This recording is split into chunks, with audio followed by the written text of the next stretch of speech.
welcome to the Tuesday, July 24th, 2012 edition of WZR Radio, here on WZROnline.com.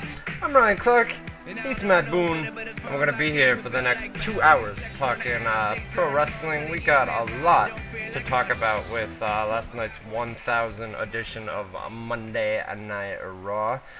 Pretty good show from top to bottom. I felt they could have done more, but we'll get into that. We're going to run it down from top to bottom. Sorry, we're a little bit late, about 5 minutes late going live here. I messed up. All my the settings, the microphone stuff got mixed up this week. Don't know why, but that's what happened. So that's why we're a little bit late. But nonetheless, we're here. Matty B, what's going on, bro? Hey now. Hey now. And, can you hear me this week? I'm doing it on the cell, but in a new location, a pretty weird location, I got to say too. I got people standing right next to me, all around me and shit. I'm in a vehicle doing the show this week. Are you really? I'm sitting in a car, and of course it's been bone dry out here, not a person in sight. And as soon as you start talking, everybody and their mother comes out of the hotel and starts fucking loading into the cars right fucking next to me. Yeah, a little bit embarrassing, but yeah, what are you gonna do? What are you gonna do, man? You saw Monday Night Raw last night, 1000th edition. I know you saw bits and pieces, and then you know what happened to me last night, bro? No, I saw the whole thing. 3 hours straight, what? Did you? Yeah, I saw most of it, right? And then we got to about right before the main event started. We got until I don't know, it was like 10:58, right? And we got a nasty thunderstorm. I mean, it was nasty last night with lightning and thunder and heavy rain and everything. And the lights were flickering, and I'm like, not now. You know what I mean? I've made it through almost an entire 3-hour show. Not now. And I lost power. It came back on. I lost it again. Came back on. Lost it like a third time.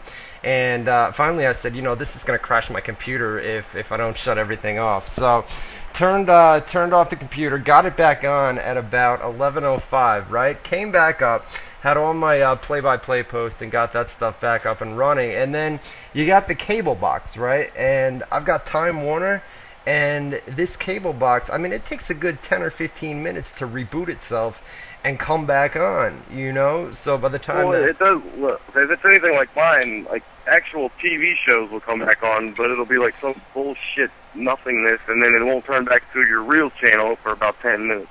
Well, it's got like a countdown thing. There's like 10 steps, right? And it says like L10, L9, L8, and you gotta wait all the way until it gets to 0, and then when the clock comes back on, you can turn back on the box and turn back on the TV. So I had to wait for that to happen, and it was 11:15. So I turn it back on, and I'm like, all right, it's 11:15. The show's definitely over by now. I turn it back on, and CM Punk is standing at the top of the ramp, and I think it was Jerry Lawler or Michael Cole was on commentary, and so we'll see you next week, folks.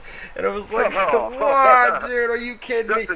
Just in time, man. They ran late last night. It went till I think 11:14. I got the box back on at 11:15, and I think they went off the air. Yeah, it was the credits. So I missed the whole main event.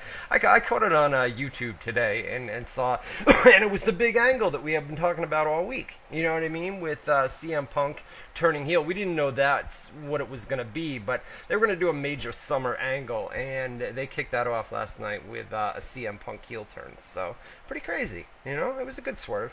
A whole lot of returns, a whole lot of shit happening, big storylines. Yeah, it was a crazy show. If the show was like that every week, I would definitely be watching. But you can't do returns every week. There's only so many you can do, especially ones that you give a shit about. Well, like Bret Hart came back. Normally on a regular week, I'd be like, oh shit, Bret was back. I gotta check that out. But this week it was like, oh yeah, I forgot Bret was on there too. Like they had all kinds of shit going on. You know what the thing is with CM Punk? It's like Chris Jericho. He's a better heel, That's what I was thinking. Like, when he starts cutting promos, I'm wondering how he's going to get booed, because it's going to be probably more entertaining when he's getting to be a little more edgy, and have a little more of a, deviousness to his character. I'm thinking it'll just get him over more in the long run, really. Yeah. I mean, they're much better as heels, at least in my opinion, with CM Punk and Chris Jericho. You know what I forgot to do because we're running late? I forgot to put this stuff up on Facebook and Twitter. I was able to get it up on Facebook, the live stream, but I gotta put this up on Twitter. So bear with me for a second while I do this. But do some plugs. I gotta tell you, I'm in a shit mood this week. I'm pissed off. I'm not happy. I'm on no sleep. Like a motherfucker, like you wouldn't believe. I'm in Tampa, Florida, sitting in a fucking hot car. I'm pissed, man. I think I legitimately hate an 8-year-old's guts. I think if murder was allowed, I would have committed it this weekend. You were telling me he's a bad kid, huh? He's not a good kid, huh? I hate his guts. Yeah. Like I think I have an 8-year-old like enemy. I genuinely don't like him. You know what I did? I don't like. Haley's birthday is coming up on the 31st, right? So during Raw last night, I got a call from my sister, and she said, Haley's birthday, blah, blah, blah, blah, blah. And she said, well, Big Time Rush is coming to SPAC up in Saratoga. So I bought ticket. Big Time Rush it's basically a TV show. You probably know, right? You've got Tyler and everybody else that watches Nickelodeon. But well, what's their last name, too, dumbass? Are you going to make a joke, or where is this going? What are you talking about? What's my sister's last name? Oh, yeah, I didn't even think about that. It's not. It wasn't a joke. So, Big Time Rush is a TV show, all right, and it's like a band. They've got a group. It's kind of like a Justin Bieber, but it's a group. It's not a single guy. And all the teenies they love this group. So I bought her tickets to Big Time Rush last night. So I don't know, whatever. Big Time Rush. Are you kidding me? You're going to see a little teeny group in concert or something? It's for a kid, man. I'm not going for myself, dude. It's for a kid. You know what I'm saying? I mean, you gotta. Sure. That's the excuse you're making. Stop, you got an excuse now, so you can go fucking finally come out of the closet and see him live in person. Get out of here. I'm going for the kid. Yeah, get the fuck out of here. Right. I told you what happened with my sister, right? You know about what's going on with her. Well, she wound up in. She wound up in jail. Yeah. My fault.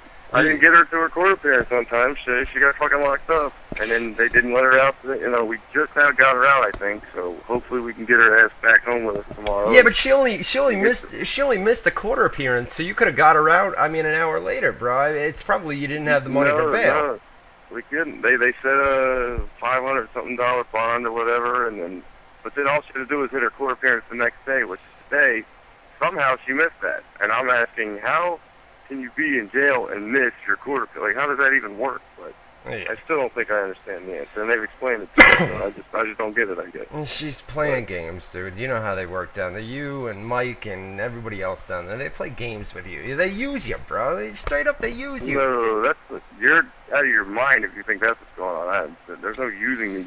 I'm using you. How is she using me going to jail? What the fuck are you talking about? No, I'm not talking about this time around, but past times, they use you, bro, for a place to live and everything. You know what I'm saying, dude? Come on. Not so much James, no. Michael, yeah, I'll give you that one. He fucking screwed me over big time. So we're talking about Jamie, though, right now. She don't use me. Right. Well, anyways, hopefully you get back up to Orange Park sooner than later, right? You're headed back. You're only down in Tampa for a little bit, right? We've been here for 2 days. We're supposed to go back tomorrow. Hopefully that's still the plan, because I can't take another night in a hotel room with these two people. I'll end up killing them both. If I had a gun, I would have literally killed them last night. But it's not. You think I'm kidding? It's not like you're getting away from them. Aren't you going back to Orange Park with them? Yeah, but at least I'll have like solitude. I can go to a room or fucking, I don't have to sit. We're in a hotel. It's like a tiny little shitbox Asian hotel room. We're literally arm reach with each other for the last 48 hours. This little 8-year-old fucking spoiled kid. Like, I hated guts. And, so. That's crazy. And there's a lot more than that going on, too, that I can't talk about on the airway. I'll tell you off there one of these times, but it's fucking bullshit. Well, other than that, how was the weekend? We had UFC 149 on Saturday night, right? That is my weekend. There is no other than that, but yeah. Yeah, what about UFC? Did you see that on Saturday? I never even saw it, no. No, dude, it was hard. That was one of the worst UFC pay-per-views I've ever seen, dude. It was, I mean, the prelims were decent, but the main card, I mean, from top to bottom, I had 4 people. Here's what happened. On Saturday night, I actually went out to dinner on Saturday night. We went to a place called the Rusty Anchor, right? And it's basically a barge that they used to, you know what a barge is, right? On the rivers, they use it to cargo and shit, right? And they turned this thing into a restaurant. It's parked on the side of the river. It's actually on the river. You got to walk across this big old thing to get to it, and then it's in the middle of the river, and they turned it into a restaurant. But it was, I mean, they had some great food there. And then we went back over to my new apartment, and we watched UFC 149. I had 4 people there. All 4 of them fell asleep. All 4 people fell asleep on the couch, and I sat there by myself drinking beers and watching UFC. Oh, Jesus Christ, the fucking 8-year-old just guy. I think he crawled out here so I couldn't see him, and he was sitting underneath, like next to the window. So I think he's heard everything I just said. He's staring at me right now. I want to go fucking strangle him right now. I'm not kidding. That's so awesome. That's so awesome. So, I don't like him. Well, I'm sure he doesn't like you either, motherfucker. Nobody likes you. Yeah, everybody loves me. Man, this is fucking bullshit. Come get your fucking kid, dude. What the fuck, man? Who cares? It's an 8-year-old. He probably has no idea what you're talking about anyway. Fuck him. Ignore him. He's not innocent, trust me. I'm not just picking on a kid. It's not like that. Believe me. Believe me, it's not like that. So anyway, the weekend was alright. I watched UFC. 4 people that I was with fell asleep. So that was that. The main event was Uriah Faber lost another fight. So that's not good, man. He's kind of on a losing streak. Another title fight at that. Yeah, I think he's lost, 4 or 5 title fights in a row now. So I don't think he'll be getting any shots anytime soon after that one. Yeah, that was an interim title fight at that. Yeah, it's not looking good for him. We've been crazy busy yesterday on the websites. I mean, yesterday was unbelievable. It was basically like WrestleMania time around here with the amount of news and everything else. News, rumors, spoilers for the 1000th edition of Monday Night Raw. We didn't get everything right yesterday on the websites, and I can admit my mistakes. There were a couple things that we were off on. You know, well, admit one of them or 2 of them to me because I want to hear some of the big mistakes. I didn't get to see all the coverage yesterday. I admit that all I got to see was the coverage after the show. I've seen all that stuff. I read it all today and everything, but I don't know what some of the rumors were that didn't happen. So I didn't get to experience the full experience like you did. I had taken a list, and I started it last Monday night, and basically throughout the week I was adding things to it, and then by yesterday afternoon I had a list that was like 4 or 5 pages long on the websites. And, you know, I mean, Bill Goldberg, I see Mikey Mike in the chat, he was never confirmed for the event. He actually came out on Twitter and says that, you know, WWE didn't even contact him. We had heard that Trish Stratus and Lita were both contacted over the weekend, and then yesterday we had heard that Trish, although she had been contacted, had other commitments and wasn't going to be able to make the show, and she wound up appearing. Steve Austin was never, you know, confirmed for the event. And, you know, there were rumors that he had been spotted in St. Louis yesterday, but that was not the case. He was out in California. So there were a couple mistakes, but for the most part, I thought... So there were Steve Austin with spotted rumors that you actually put up and and he was the one fucking name that didn't show up. Well, listen. For the most part, we got most of the stuff right, and I mean, listen, you can't get them all right. You know what I mean? I mean, there's going to be times where... Shit, on a show like that, goddamn, I mean... How could you keep up with all the crap? I mean, Sean Mooney, I mean, who had that one? Like, God, there was so many people. Slick, I mean, Jesus, go down the list. I'm sure you got a list. There you go. I mean, I would hope so. Misfit in the chat room said it best. You know, you win some and you lose some, and yesterday we won most of them and we lost a couple of them. It is what it is. You know what I mean? But I mean, the best thing to do is come out and admit your mistakes. You know what I mean? Don't try to cover it up with something else. I mean, Trish Stratus was a mistake yesterday that we put up on the website, and what are you gonna do? It happens. You know what I mean? So it is what it is. So we're gonna run down. I never thought I'd hear the sentence. Trish Stratus was a mistake. I don't think any other man in the world has ever said that sentence in his life. Yeah, but Trish Stratus was a mistake. Right, you found a way to say it. Yeah, I found a way to say it, but not in the manner that you're referring to. You know what I'm saying? But I'm saying you could get hooked up to a lie detector, say that sentence and pass, and you look like the biggest pimp in the world if people heard it out of context. I mean, Jesus Christ. Yeah, Trish ain't shit, right? Get out of here. She was a mistake, fucking bitch. She was. All right, so we're gonna run down the 1000th Monday night edition of Raw from last night.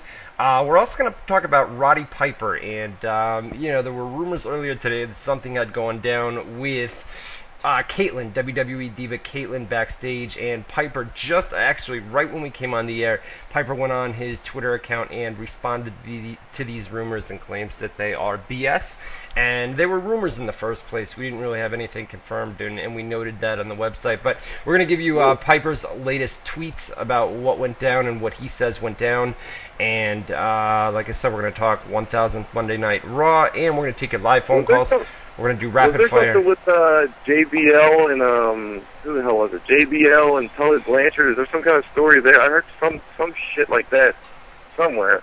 No, was that like an old story that just got brought up because JBL came back? No, it totally came out and talked about the 1000th Raw in a post. We just put it up on the website. I'll read his comments here in a little bit, but right, I don't believe there's we're gonna talk all the big things. We're gonna be taking the live phone calls in hour number 2. We're gonna be doing the rapid fire segment. We'll put that up during the commercial break as well. So. Oh, Mikey Mike in the chat. You heard about that shooting in Colorado, man, right? I mean, crazy. Oh, yeah. Yeah, unbelievable, man. And it was just a couple miles away from Columbine, I know. Fucking the same place, but, what was it, 70 people shot, 12 killed? 12 killed, and then there were rumors, 71 people injured. Now I think it's 50-something, 56 or something like that. And then, he showed up in court yesterday, and they said that he wasn't drugged up, he wasn't on anything, and, he's spitting at the guards in his jail cell, and, they were trying to take evidence from him from his cell, and they were putting things over his hands, police stuff over his hands to try to get gunpowder residue, which sticks around for, I guess, a long time if you fire a gun. And, as they put those things over his hands, he was using them as puppets, you know what I mean? He's just acting... The guy's acting crazy, man. He's really weird. Well, acting crazy. I don't think he's acting at all. The motherfucker's insane. But obviously, he's insane. That's what he did. But didn't he fucking booby trap his house too? Like it's all set up so that he can try and go to his house. People had said last week that he was out in a bar and he was talking, and people that know him say, the guy is. I don't want to... He's a normal guy, you know what I mean? And I think he's doing the things that he's doing now to try to... when he goes to court, he's going to plead the insanity or take the insanity defense. And he's doing this stuff to try to... he loves the media, you know what I mean? He loves the media. And this is his way of getting more press, getting more media, and, going to do the insanity defense when it comes to court, you know what I mean? So, I don't know, it's crazy. Does insanity just mean crazy? Like, because, if it's thought out, could it still be considered insanity? Like, because obviously he thought it out. I mean, if he had the wherewithal to set his apartment up for when after it was already done, they go to his apartment to find evidence and shit. They can't get in because it's fucking blowing them up, but, you know what I'm saying? Like, right. You have to be... Like, if you plan it out, and it's obvious that you planned it out, can you still say that you're insane? Oh yeah. They'll give him mental evaluations and things like that, and once he goes to court, you can use. They're going to put him through a battery of tests, and then he'll probably wind up using that defense in court. You know what I mean? And Colorado has the death penalty, but they said they're going to leave it up to the victim's family. I mean, some people don't agree with the death penalty. You know what I mean? Some people would rather have him spend the rest of his life in prison, which is obviously going to happen unless they give him the death penalty. They're going to leave it up to the victim's family. So what, are they going to have a vote? I mean, how many families are involved in that? Well, that'll be discussed at a later date. Everything's still going down, man. His initial hearing was yesterday in court, and then they'll kind of go from there, and they'll find out. If enough people want...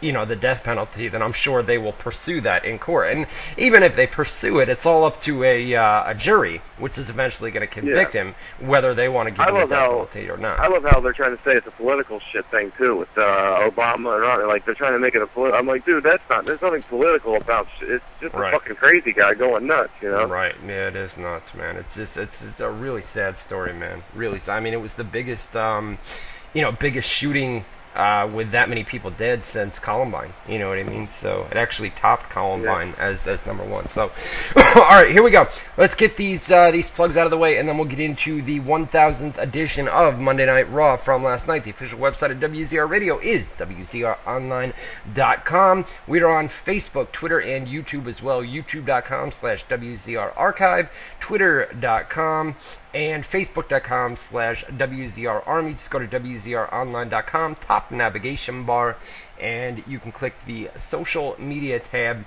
and all the links to our social media stuff is up there. We have our live chat room on in progress right now. Lots and lots of people in there. As always, tonight you can get there at WZROnline.com. /chat, WZROnline.com/chat. I'm tired, man. That's really where we show the. That's where you're tired, dude. I have literally not slept in 3 days. I can't focus or concentrate worth shit right now. I'm so worried. I've been telling my buddy before I started. I said, I don't know how the hell I'm supposed to do a radio show right now. I can barely put together a sentence. I can't even think straight.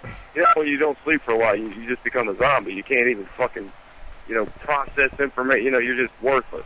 Yeah. That's what I feel like right now. No, I was I up. feel like a worthless pile of shit. I was up. You can check my Facebook page from this morning, man. My last Facebook post went out at about 4:30 a.m. last night, dude, and then I went to sleep, and I was up at 8 o'clock this morning. So I got a little bit of sleep, but right, Riga on the chat. What are you gonna do? All right. What else do we have to talk about? Oh, by the way, WZROnline.com. Listen, we had 22,000 uniques yesterday, and remember I asked these guys a couple weeks ago. I said we added the new comment script on WZR Online inside the news post, right? We are getting so many comments inside news post. It is awesome, man. Everybody is coming and commenting, and it's awesome to see, man. It makes the site way more interactive. So. It's working, man. Everybody's starting to comment, and it's doing awesome. So I can't thank you guys enough for that. And then one more thing before we get into the 1000th edition of Monday Night Raw from last night: T-shirts. We are shipping these out. We're giving you guys first dibs, and then I'm going to put the address up on Facebook. So go grab a pen or a pencil. You're going to need to send $20 to the address I'm about to give you. Put the money inside a card or, fold it up inside a piece of paper. You can also send a money order, but you need to keep the money order blank. So the two options of payment for right now are a $20 bill or a blank money order. You can send them to this address: 180D as in dog, 180D Delaware Ave, Troy, New York, 12180. Once again, 180D as in dog, Delaware Ave, Troy, New York, 12180, and we'll be shipping these out later this week. Once again, and on the envelope, I'm going to need you guys to put a return address so I know where to send the t-shirt to, and I need the size of the t-shirt that you want: large, XL, 2XL, 3XL, 4XL, whatever. I need all that information. So 180D Delaware Ave, Troy, New York, 12180. Monday Night Raw. About damn time you got them fucking things out, huh? I know. I've finally got it. Every week we're like, where's the update? Where's the update? This time you finally got an answer. And it's a good answer for those who are getting the shirt. Oh, you got to talk about that fucking picture you showed me, dude, with the shirt. What picture? Oh, Rygal. Yeah, I put it up. I put it up on my Facebook page. Rygal went to the TNA Baseball event in Brooklyn, New York on Saturday, I believe it was. Brooklyn. On Friday or Saturday, I believe it was. And he met Dixie Carter, and he had his WZR Radio t-shirt on. So Dixie Carter was officially introduced to the WZR Army in Brooklyn. I like it. Right? Not bad. I appreciate that, Rygal. No fucking doubt. names written real big on the back. She's staring. I wonder who these guys are. Yeah, right. You know who we are, Dixie Carter. Don't want to stop it. Yeah, I actually put the photo up on my Facebook page. So go check it out. It's kind of far down after all the news, yesterday and the day before, and today. But what are you gonna do? Anyways, so here we go. Monday Night Raw from last night. They opened it up with a video package, of the first Monday Night Raw and highlights throughout the years. And it was a really, really good video package that they did, done by Kevin Dunn. What? It was a fucking awesome package. The packages are always good, but one thing that I remember thinking, and that's fucking, there was a bunch of things, because what I do is I don't take notes like you. I sit there and I try and, in my brain, be like, ooh, remember to say something about this, and I usually forget 90% of it when we go on the air. Right. But one thing I do remember, at least one thing about the video package was, they showed, part of it was the Eddie Guerrero tribute. That was one of the things they when they're flashing by all the moments and stuff, that was one of the moments they showed. But they didn't acknowledge the Owen Hart tribute show. I thought that was weird. I don't know. That caught me as weird. That particular one. The what now? They had, you know how they're showing like clips of famous moments from Raw now. Like that was the whole fucking video package. Yeah. One of the clips was the Eddie Guerrero tribute show. The Eddie Guerrero tribute show on Raw. Okay. They didn't show any clips of the Owen Hart tribute show on Raw though. I just thought that was weird because it was the first tribute show, you know. Well, I think they're, no, I was going to say they're trying to avoid deaths, but you just brought up Eddie Guerrero. Yeah, I didn't notice that. It was basically a now and then and forever type video was the theme of the opening package that they aired. And then they had that theme. Like historical stuff, like funny stuff, like serious stuff, like tragic stuff, like all that kind of stuff. But yeah, pretty much anything that was worth a shit, in the last 1,000 episodes was tried to be included. So that video airs, and then this man right here comes to the ring. Good. No chance, so that's what you got. You up against a machine too strong. Pretty politicians by your souls for run songs. So Vince McMahon comes out to open the show, right? And basically, it was a real quick promo. Thanks everybody for supporting Raw on a weekly basis. 1,000th episode tonight. The fans broke out into a loud "Thank you, Vince" chant, which was kind of cool. Brought a smile to his face, right? Looked like he was getting a little choked up, a little right? bit, at least. Little bit. Thank you, Vince. Yeah. A little bit, dude. Had a big smirk on his face too. While that was airing, or while the fans were chanting that. So he comes out and he introduces this group right here. You think you can tell us what to do? You think you can tell us what to wear? You think that you're better? Well, you better get ready. Bow to the masters. Break it down! So DX comes out to the ring, and we only have Triple H and Shawn Michaels to begin this segment, right? And we had heard earlier in the day that Billy Gunn had been contacted, X-Pac had been contacted. Pac actually came out on Twitter and said that he was going to be there earlier in the day. And then we know that Road Dogg works backstage in WWE as an agent, right? So Triple H and Shawn come out, and they joke around for a little bit and say that something's missing, right? And they do their corny jokes about, I don't know, do I have my underwear on, and blah, blah, blah, blah, blah, right? All the merchandise shit, yeah. Right, all the merch, they get all the plugs out of the way that they normally do, and they say, something is missing, and eventually they come to the conclusion that there used to be more of these guys. And with that being said, this theme hits. Are you ready? They think you can tell us what to do. Alright, we won't make you sit through that again. But anyways, you should have had it queued to break it down. You shouldn't have made them. I know. So they come out, right, and they're in a tank. Obviously referencing when they went to WCW. I think they were in was it Norfolk? Norfolk Scope. Yeah, in Virginia, right? In Virginia, yeah, back in the day where they had the WCW invasion. And so they bring out the Road Dogg. Billy Gunn's driving the tank or the truck, and X-Pac is in the back. How about X-Pac, man? Quite the weight gain, huh? quite the weight gain, and I guess we'll get to it later. He gets on Trish. I don't know what the hell that was about. That didn't seem to fit. That was out of place. Trish, did you see the look on Trish's face, dude, when he grabbed her? Yeah. Yeah, it was. And then Waltman had this look on his head. It looked like he was high, first of all, probably smoking some weed or something. And he had that fucking glint in his eye when he was smiling. Like, yeah, maybe I just did that and they didn't know that was coming. I couldn't tell what that was. It just seemed out of place. All right. It was funny, though. So Billy Gunn and Road Dogg, they do the whole thing. Or Triple H did the "Are you ready" type thing, right? And then these guys come out, and Billy Gunn and Shawn Michaels disagree about who's going to do the main spot. Road Dogg got to do his thing, his old thing, where he didn't. That was the only thing that I thought sucked. They should have introduced him. I guess it was better to introduce them as a group, but you could have had them come out. New Age Outlaws come out by themselves. You know what I mean? And then X-Pac comes out by himself, but because I wanted to hear the oh, you didn't know, that motherfucking spiel, but right, we didn't get that. Right, so yeah. we did get his tag team champion. What? We got to hear that one, so that was cool. So as Billy Gunn and Shawn Michaels are about to do their whole spiel, Damien Sandow, who is a guy that they're high on these days, they speaking of high, X-Pac high, whatever. Anyways, I could have set that up much better, dude, but I didn't have a joke ready. So anyways, Damien Sandow comes out and he just rants and raves. He rants and raves about DX, dude. We have no idea what the fuck this guy's talking about, dude. He's all in a different language, you know what I'm saying, dude?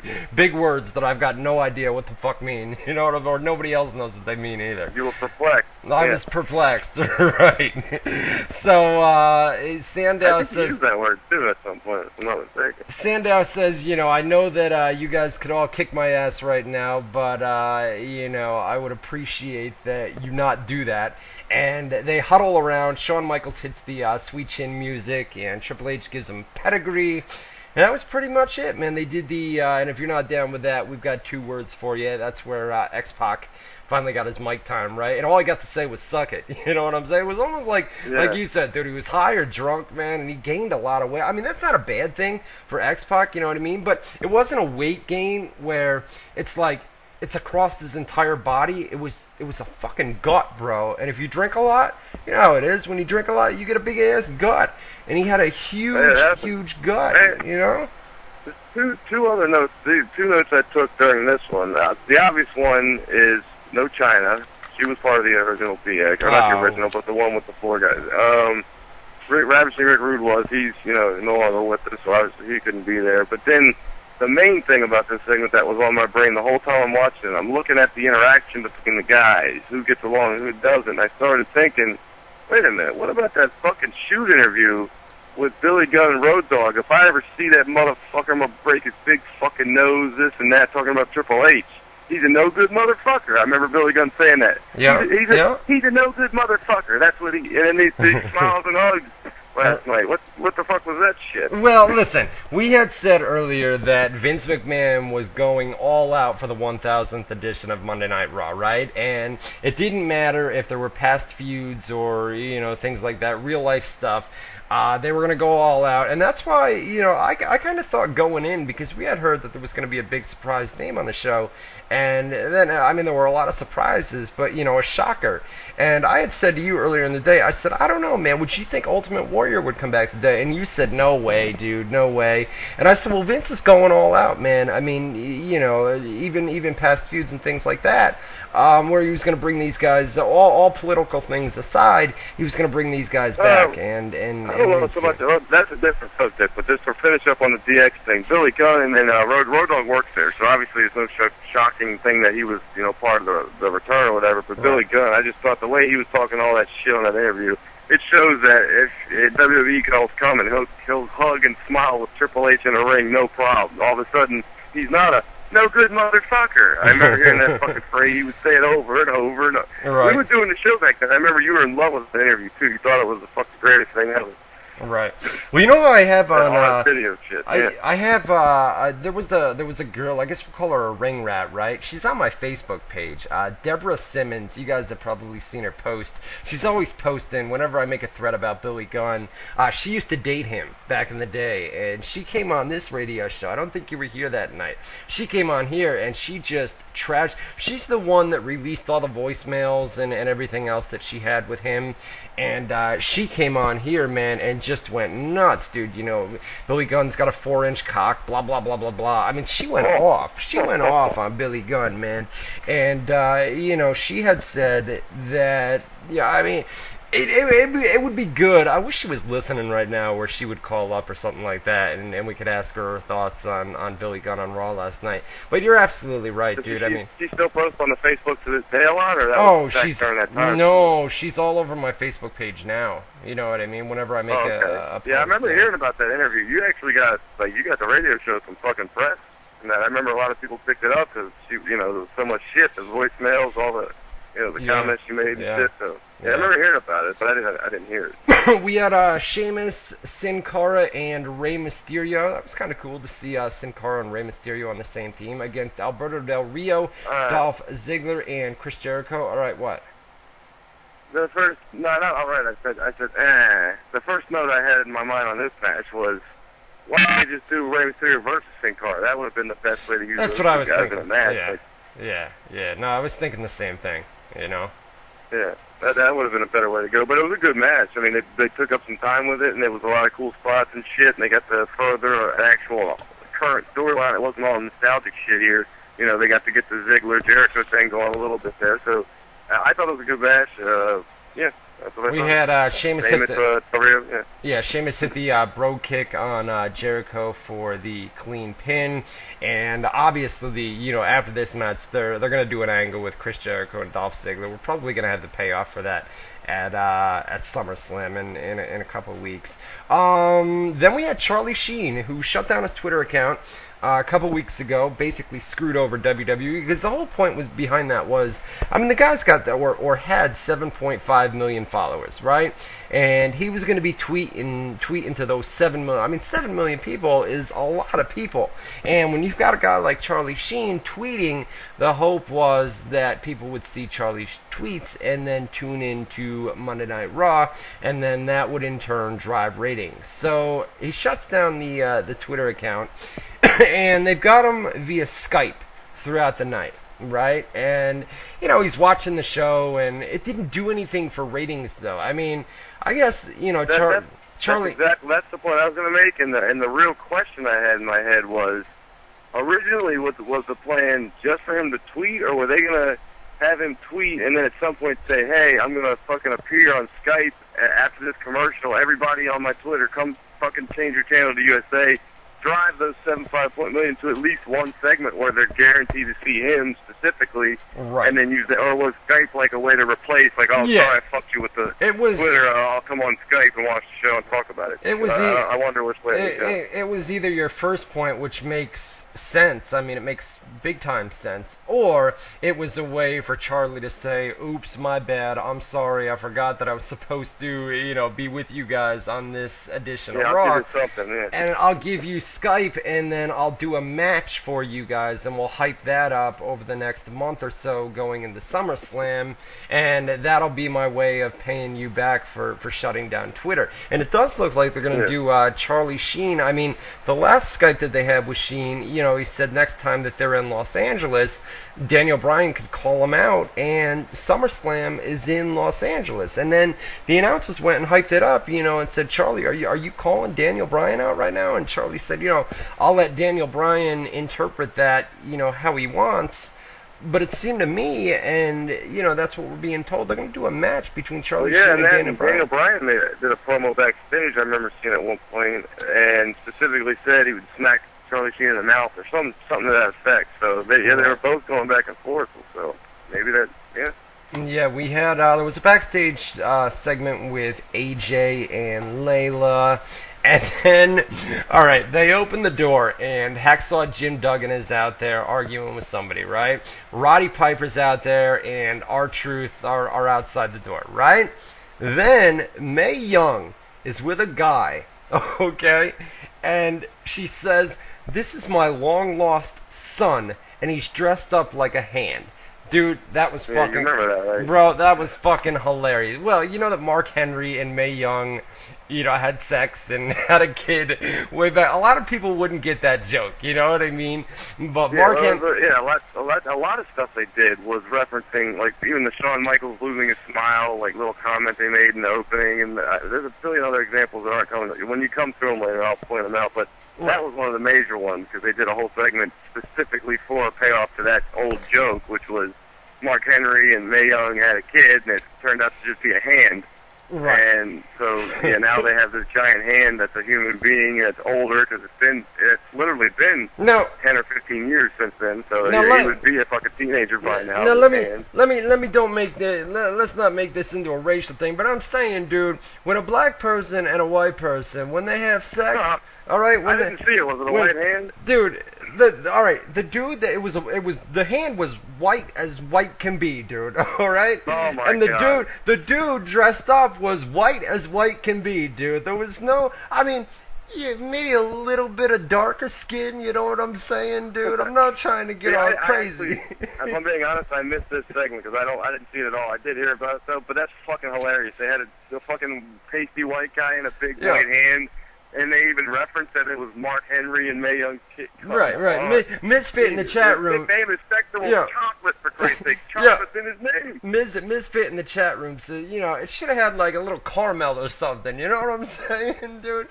Not strictly white. Full-blown chocolate. It could be like, some caramel, like you said, like a little fucking brown in there. A little bit of brown, dude. You got to put some brown in the hand. You know what I'm saying, dude? Not straight up. Down with the brown. Yeah. Down with the brown. Sexual chocolate, like you said. You know what I'm saying? Anyways, we had Brodus Clay defeated Jack Swagger in the next match. Dude Love came out and danced with Brodus Clay after the match, and then after it was over, they had they did the Mr. Sacco on Jack Swagger. You get it? They basically had Dude. There was a subtle joke in there where you had Dude Love out there, right, and he's dancing with Brodus Clay, and then Cactus Jack, you get it? He's in the ring with Jack Swagger.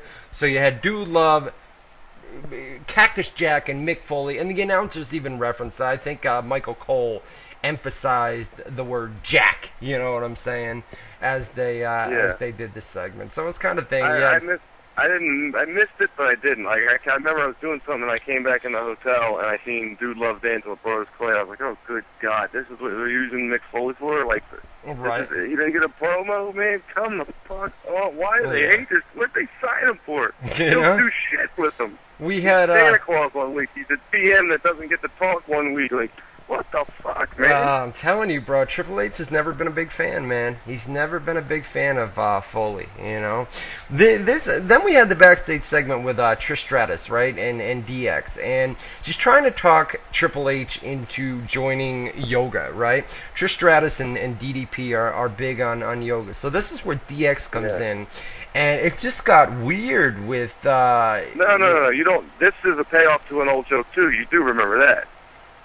Way back on an earlier Raw, Triple H was teaching Trish Stratus to move backstage, was teaching her how to get out of her wrist lock or something, and when Stephanie popped in the locker room, Triple H had Trish bent over, and it looked like he was taking her from behind and shit. You're right. Stephanie's like, gets fucking mad and runs away. They did the opposite by having Trish bending Triple H over, and then Triple H's buddies walk in and make fun of it. It was the exact opposite. Exact opposite. You're absolutely right. Absolutely all right. The 9 o'clock hour featured the AJ and Daniel Bryan wedding. We had Slick out there, that was the other guy, man, that looked high or drunk. Probably drunk. You know what I'm saying? He looked fucking shit-faced, dude.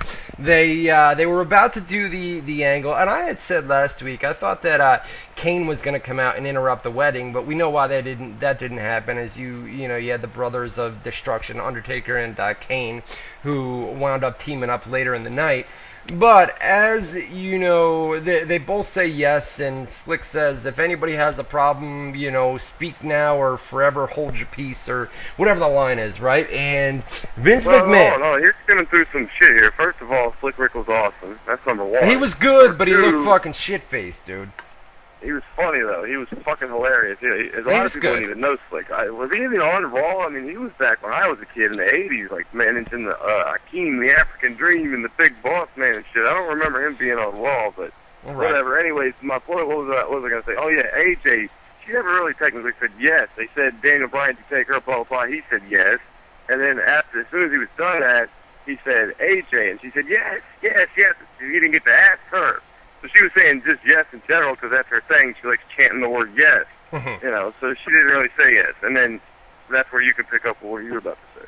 Well, and then, you know, speak now or forever hold your peace, and then Vince McMahon came out, and everybody was like, oh, shit, dude, are you kidding me, dude? They're going to have Vince... Dude, you're missing something there, too. What? AJ straight up said that she accepted a proposal from somebody else earlier tonight already. A proposal, and then Vince's music hit, and he came out and he said, no, not that kind of proposal, a business proposal. Right, but and then he revealed that, yeah, she was the new general manager of Raw, so that's the big fucking... That was the big thing. Well, that was the big thing. But everybody, I mean, as soon as Vince McMahon came out, the whole crowd, you know, they gave that shock type cheer. Like, are you pop, yeah. like, oh my God, are you kidding me? Vince McMahon is gonna marry AJ right now, and then, you know, like you said, Vince said it was a proposal.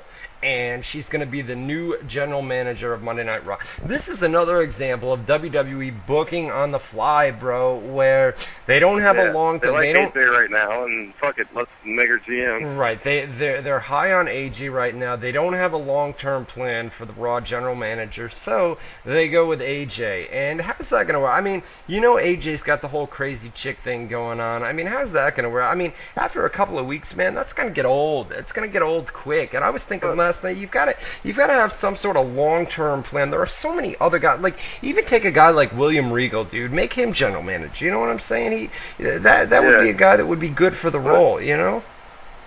That's a weird thing on a few levels, yeah. Because it just sucks that they built it up forever again, just like the fucking anonymous GM turned out to be Hornswoggle. Well, they built this up. We're gonna have an old general manager return to GM one night or for one time only, you know, each week until the 1000th episode, and we'll take a permanent GM, and everybody's like, oh, this is going to be a big deal. Ric Flair, fucking Mick Foley, somebody cool, Paul Heyman, whoever, somebody that could talk and be entertaining on TV every week. And because they like AJ and she's done with the Punk Bryan feud, they did the big blow off, the ending of it with the wedding, so that's completely done. What are we going to do with AJ now? Oh, she'll be the GM, and what does that mean? Like, her being a crazy chick was specific to the Bryan Punk feud itself. Now she's just a random crazy chick that says yes every once in a while. Other than that, what does she do? She makes little baby eyes and then smiles like deviously. That's her thing. How is that a GM? Yeah, that's retarded. It's so stupid, dude. It's so stupid. And eventually, I mean, they're gonna have to get her out of the Raw general manager role, and then what happens to her after that? I mean, they're high on her right now. You know what I mean? So they're gonna give her a push. They're gonna continue the push. I mean, the whole Daniel Bryan AJ thing has kind of run its course with the whole wedding. I mean, that was the payoff to the angle. We'll be taking your live phone calls in a couple minutes, guys. I see a lot of people calling right now. Just hold off until hour number 2. We always take your phone calls in hour 2, and I promise we'll get to each and every one of you, and as soon as we come back from the break. So, speaking of coming back from the break, we had this whole wedding thing, and then they come back, and Daniel Bryan's still in the ring, and he's flipping out, dude. He's all pissed off, and then this man comes out.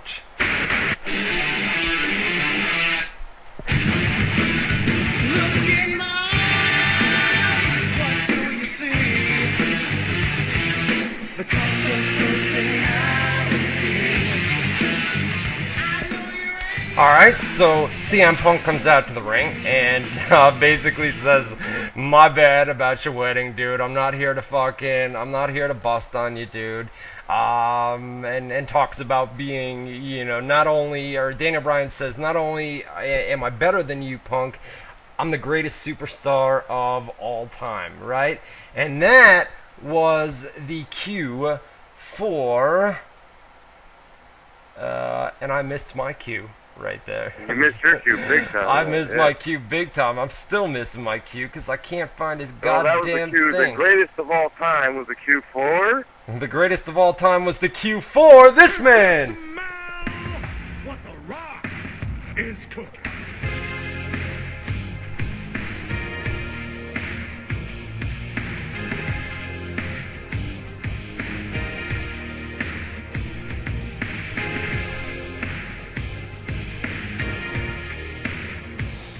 All right, so The Rock comes out to the ring, right? And First of all, not the greatest of all time. So let's get that out of the way real quick before you say anything. Not the greatest of all time. That should have been Steve Austin's glass breaking right there, quite honestly. Oh, really? You think Austin's better than The Rock, huh?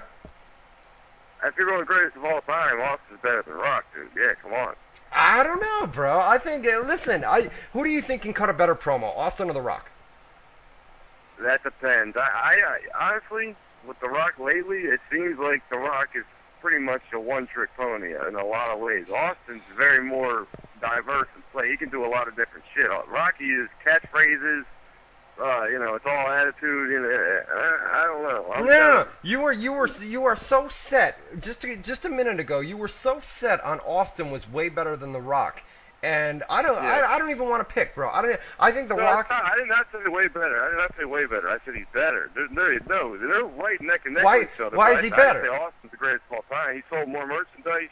He sold more pay-per-views, more tickets. He was a better wrestler. He was. Wait a minute. Top longer. Business longer. He's better. Ah, man, I gotta say a tie, bro. I can't really pick between those two. You know what I'm saying, dude? I mean, they're right there on the same level. Both guys can cut an awesome promo. Both guys were decent for what they were in ring. I mean, great in the ring. Yeah. Right. But then you would have to go into, like you were saying, merchandise sales and things like that. I can't pick between. Yeah, when you go to numbers, Austin's are bigger. But then you look at what Rock did with his fame from WWE, and he's the third highest paid actor in the world right now. So in that respect, Rock's way better than Austin. But that's a different genre altogether. But still, yeah, it's debatable. Obviously, I'm sure the chat's debating like crazy right now. I can't see, but yeah, man. I'd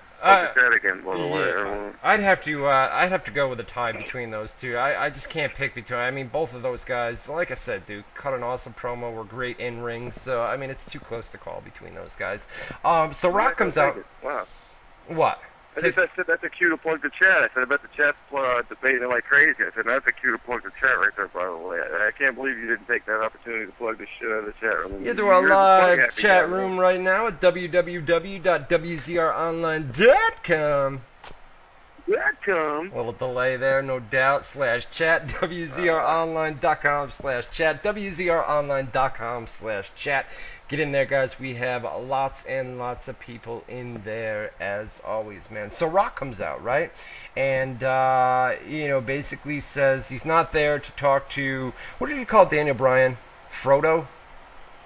Oh shit, I don't remember. I didn't get the reference. I know that it was probably something from like Lord of the Rings or some Harry Potter or some shit like that. We had told you guys a couple weeks ago that there were plans for The Rock to wrestle at least one more match before WrestleMania 29, and he announced on Raw. The big news last night was that at the Royal Rumble pay-per-view, he is going to challenge whoever is WWE champion at that point in time. So what do you think, man? Rock and, does CM Punk hold on to the title all the way until the Royal Rumble? I mean, he could lose it and then get it back before the Royal Rumble, but I think they're going long-term title reigns. So CM, you've got August, September, October, November, December, January. You're looking at 6 months, man, that CM Punk's going to be WWE champion. You see, you already know why. You said exactly what the reason is. They're building up the fact that he's breaking all these records as the longest-running champion since this guy or that guy. Right. Every week he's right. passing another guy. Yeah. But at the same time, you're quick to be like, they can't go 6 months without switching that belt. I think they can, but you don't think they can, or what do you think? Do you have a definitive opinion? No. You made a great point right there, where they are going for long-term title reigns now. Triple H, we put the article up on the website. The Triple H is big on that these days, and like you said, they're building him up. I mean, last night or today is the record, right, for the longest WWE champion or something like that. Right? Well, he passes Hulk Hogan's 91 reign, 93 reign, something like that, and a Bret Hart reign. So he's passed some pretty long reigns. But no, the longest ever is like fucking 4 years or some shit like that. Okay. Back in the day, Bruno Sammartino held it for Bob Backlund held it for several years. Hogan had it for a couple years in his first run.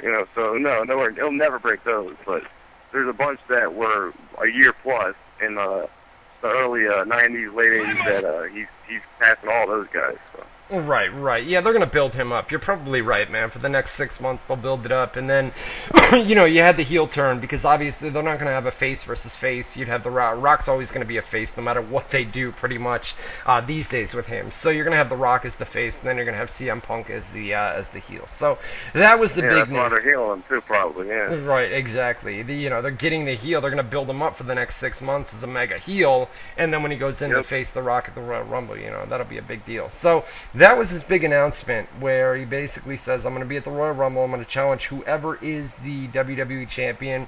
CM Punk and Daniel Bryan both cut in and say, you're going to be facing me because I'm going to be the champion, blah, blah, blah, blah, blah. Daniel Bryan flips out again here and, he says this was supposed to be the greatest night of my life and I'll be WWE champion by the Royal Rumble. Rock, makes the jokes about Daniel Bryan's height and the goat face and Oompa Loompa and Hobbit and all the other jokes that he normally does, you know what I mean? So, and then Rock said that he got him a wedding gift, and that turned out to be a rock bottom, and that ended the segment. You like how when as soon as you hit the rock bottom, you got to leave the ring, you make sure to go right fucking past CM Punk, looks him right in his eyes, pounds his chest like, yeah, that's how it's done, motherfucker, and then he gets out of the ring, I like that little thing that they'll probably use. Kevin Dunn will probably throw that in when it's time to start building their shit up. Right. All right, so we are at the hourly break, guys. It's 9 o'clock Eastern Time. We're going to finish up Monday Night Raw when we come back. The Rapid Fire segment, I am going to put that up right now on my Facebook page. That's your cue. Oh, that's your commercial I'm gonna do. It's so fucking hot in this car. Facebook.com/Ryan Clark WZR. Head over there, Facebook.com/Ryan Clark WZR. We want your rapid fire questions, comments, feedback, all this shit. Keep it brief, one line, two at the most if you have to. Facebook.com/Ryan Clark WZR. Bret Hart comes out after the break when they come back from Raw, and we're going to get into that because, they fucked up last night with that angle. So we're going to talk about that and the rest of the 1000th edition of Monday Night Raw when we come back from the commercial break. I'm going to play the D-Generation X segment that opened Monday Night Raw from last night. You're listening to WZR Radio with Matt Boone and Ryan Clark. We'll be back right after this. We're back. WZR Radio here on WZROnline.com. I didn't expect that. I thought that was the full video, but it was not. Whoops. My bad. Anyways, I don't think Boone is here, right? Boone, you're not here yet, right?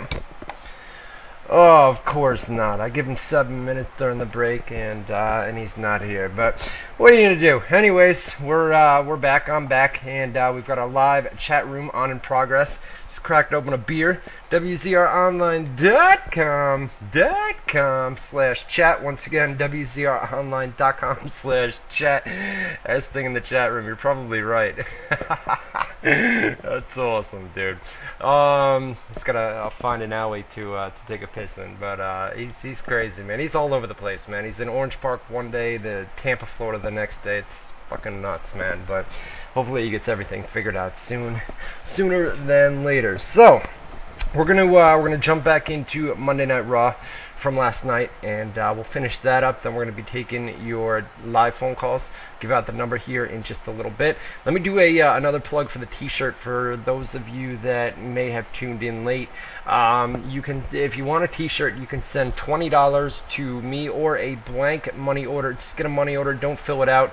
And I've got to fill it out because I've got an LLC business that I just set up a couple weeks ago for WZROnline.com. So blank money order or $20 bill. Put it in an envelope, put it inside a card, or, put a couple pieces of paper around it or something so people can't see through the envelope and automatically see that it's cash, because, people are crazy like that, and they may try to jack it on you, and then I'll never get your money. So you can send them to 180D, as in dog, Delaware Ave, 180D, Delaware Ave, Troy, Troy, New York, 12180, and as soon as I get your money, I will ship them out. Make sure you put a little note inside the envelope that you want a large, XL, 2XL, 3XL, 4XL. I think I even have a large piece of shit. Make sure to write that on the paper.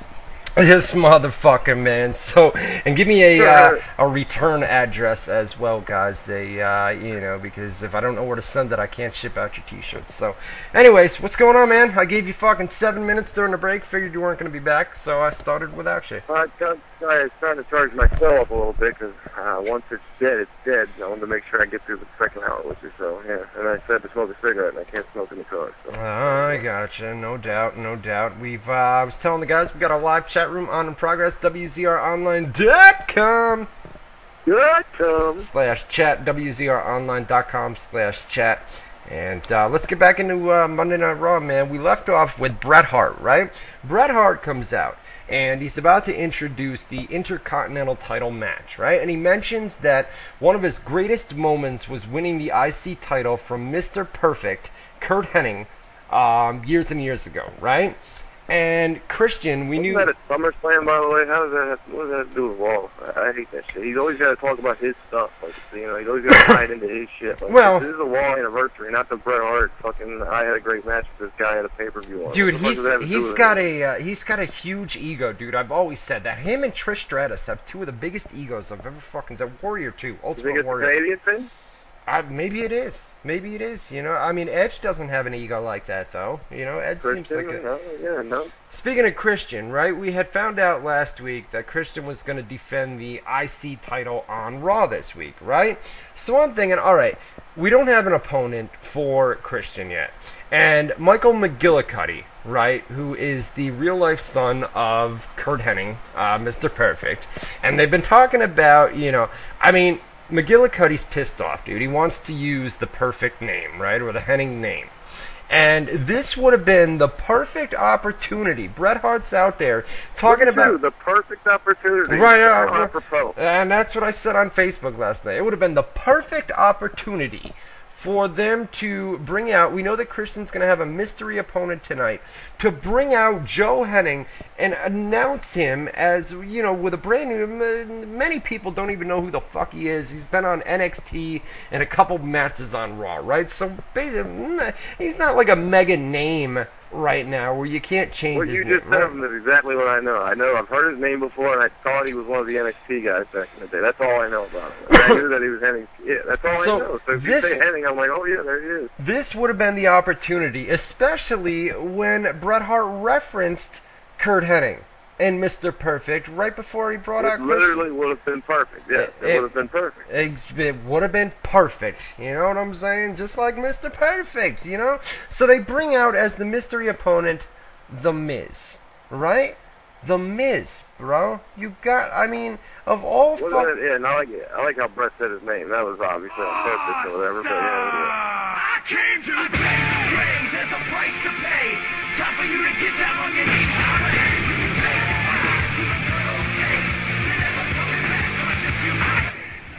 This fucking guy. There's three theme songs you could have hit. There was Bret Hart's just now, and you didn't hit that one. I don't have. I ain't got that. The fucking one of the best beginning of a theme songs ever is Christian's fucking when they say go. The build up with the go, and you didn't hit either one of those. But I came to play. Well, that's who came out. The Miz came out, right? So I had to play his theme. Those other guys didn't hit their music. I got to download a bunch of these things and get a list going where Oh, do you have an MP3 thing, or do you just go on YouTube and write them in? I've got an MP3 thing for right now, dude. So I only have a certain amount of themes that I can play. Oh, so you only have a certain guy. Okay, I thought you just randomly decided, like, I'll type this guy's name in and play that one. No, that takes way too long, so I'm not able to do that. But if I go get a bunch of themes, then I'll have them right on cue, and I'll be able to find them that way. You know what I mean? I'll work on it. You got that YouTube MP3 changer or whatever, where you can just take it right off YouTube and make an MP3 out of it. You should just spend an hour one day and get everybody. That's what I got to do, man. I'm going to work on it. I'm definitely going to work on it. So, anyways, we had a new champion crowned here, right? Miz won the title, which was kind of a surprise. Looks like Miz is out of the doghouse and back being pushed. He was jobbing out week after week after week. And the guy went from, WWE champion to being a complete jobber, then went and filmed a movie. And I think, he went and filmed a movie, and then he comes back, and this is kind of like a fresh start for him. You know what I'm saying? Where there's that, and also they had the advertising going into this, the main event was Cena cashing in the Money in the Bank. Okay, Cena in a title match on the Raw 1000th anniversary show, cashing in Money in the Bank. Everybody in the history of cashing in has won. We're getting a world title change on Raw next week, and then they don't do it. We're like, oh shit, let's give them some kind of title change. Let's change the IC title. Well, who do we give it to? Let's give it to Miz. Right. No, it's crazy, bro. It is crazy, you know? You like that? What music are you playing over? I couldn't even tell what that was. I was trying to get my point out, and all of a sudden I'm like not allowed to finish my point before there's... No! The whole point is, dude, when we play music, right? Whenever I play music, yeah. we hear it loud and clear, right? But we have to do our best to talk over the top of the music, and it's so fucking difficult to do, dude, because we hear it loud and clear. And you know you can't. It's hard to talk over that. I had John Cena playing. Well, I don't know if they can. I'm assuming they can't. Like right now, when we talk at the same time, I hear this whirlwind of echoing. I just keep going because I know you'll give up before I will, and eventually shut up and I can hear myself like right now. But yeah, it's like when you laugh right there, and then right there it happened again. So yeah, that's just confusing for me. But, all right, I'll stop bitching. It's tough to do, dude. It's tough to do to talk over the themes. But I'm trying, man. I'm trying to get everything on cue, and it makes for a better show. It was John Cena. What was the theme anyway? Cena! Okay, that's what I figured. So... Do you think there's anything to that? Because the expectations were he's cashing in, they're going to change the world title, and then they decide not to. Well, then they have to change the title, because they can't have this whole show with no title changes when they advertise a Money in the Bank cash in. Well, he cashed in Money in the Bank later. But he lost. Right. So the title didn't change hands. But I'm saying, follow my logic. If you're advertising in advance that Cena, of all people, it could be anybody, but Cena himself is cashing in Money in the Bank. Yeah. Nobody has ever cashed in Money in the Bank and not won the title. Yeah. So everybody's thinking they're changing the title next week on Raw. And then they don't, because they plan not to change the title, so let's plan another title change so that they get some kind of a title change on the show still. And that's where they get the Miz winning the IC title. Yeah, I think it's just a fresh start for the Miz. You know what I mean? Where they bring. No. I see your logic, bro. Everybody thought that Cena was going to cash in and he was going to win the belt. Because that didn't happen, let's give him another match. All right, I got you. You do got it. Right. No, you got it. That's cool. You don't agree with me.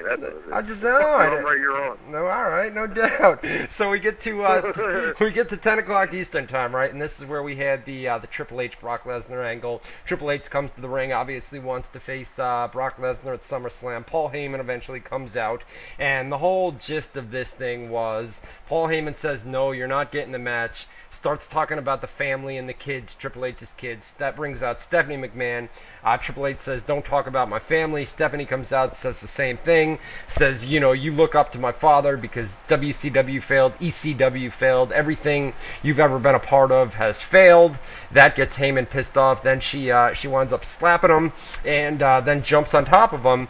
And when Heyman gets up, he says, you know what? You want to slap me in the face? You got it. Your match is on. And then, you know, he goes into classic Heyman, you know, a classic Heyman promo where he was like, you know what? You know how to bait me. You know exactly how to bait me into giving you what you want. And that's exactly what you just did by coming out here slapping me in the face. That brings out Brock Lesnar, and they do a, basically, not a pull apart, but, you know, they went face to face.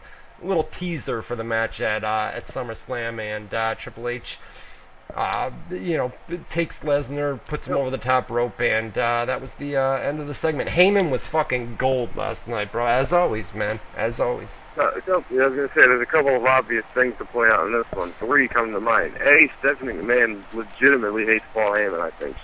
She's not that good of an actress. She had, like, that fucking look in it. You ever see that look in a woman's eyes when you pissed her off and you know you're in fucking trouble? Yeah, no, you can tell. Her eyes when she was talking to Heyman. I'm like, she's not acting right now. She don't like Heyman, I think. Yeah. You know, so there's that. B, Heyman is getting such a lot of material to work with. Like, he's every week, or anytime he's appearing, he's either doing a 2-second thing on satellite, or somebody's making him look like a little bitch and cut. But which is fine. You can make him look like a little bitch, and he can still have great material. That's what my point is. They always have to interrupt him and stop him from fucking flowing and shit. Once he gets flowing, like that fucking famous promo against Vince where he threw the hat at him when you were there. When he gets flowing, he's a bad motherfucker. They cut him off or they'll just grab him and like do something physical with him, and they don't let him talk enough. He was gold. I'm not arguing that, but he could be so much more gold than that. He could shine a lot brighter. No, you're right. The most obvious thing. It's Stephanie McMahon. Stephanie McMahon. The third thing is Stephanie is fucking hot. Coming out on top with Lesnar. What the fuck was that? Why do that? Why are they making Lesnar like a bitch? He doesn't mean anything if everybody's beating him up. I don't get it. Well, and the fourth thing is Stephanie McMahon is fucking banging, bro. I mean, that woman is hot. That's true without saying. You're right, though. And like you said, dude, as far as Paul Heyman is concerned, I mean, you're right, bro. They give him shit material, and they've got to stop him because they know if they let him have too much microphone time, the dude is fucking gold, bro, and he gets himself over like you wouldn't believe. I mean, nobody can cut a better promo. I mean, obviously, Rock, Steve Austin, people like that. Paul Heyman is one of the best promo cutters ever, bro, ever in the history of, you've got Ric Flair. Dude, I put Heyman above Austin and Rock. Austin and Rock's a lot of flashy bullshit. Heyman has substance. Like, he's telling a story. Like, there's a whole fucking... It's like genius, the shit he does. Like you said, if you give him time to work, even if it's shit he's working with, if you give him the time, he'll find a way to take shit material, and in spite of it being shit material, it'll be a famous promo everybody remembers, Right. Like, that promo he threw that had at Vince, the whole thing was promoting that shit invasion angle, you know what I mean? And trying to put over Stephanie as an owner of ECW, his company, well, Shane is an owner of WZR. And that's the material he's got to work with, and what came out of it was that fucking promo. If you give him the time to work with it, he's a mad scientist. He's a god of wrestling. He really is, dude. I mean, one of the best. I mean, Ric Flair, you've got Ric Flair, Roddy Piper, Steve Austin, The Rock. Absolutely. Those guys, yeah, Ric Flair, Roddy Piper, definitely. Right, no doubt. So, like you said, dude, it was Heyman was gold on the mic last night, and, I mean, let me ask you this, dude. You just asked why, Triple H got the better end of what went down last night. I mean, do you really think that Lesnar's going to defeat Triple H at SummerSlam? I mean, there's going to be a stipulation added to the match in the coming weeks here that they're going to announce on Raw. What that is, we don't know yet. But I mean, does Triple H really think who's gonna win? Does Brock Lesnar go over clean over Triple H at SummerSlam? There's no way, right? He has to. I mean, I'm starting to think he's not. I'm starting to think he's going to job to Triple H. I'm starting to think they're just going to have him job to a couple of their top guys because he's only got 2 more appearances after this.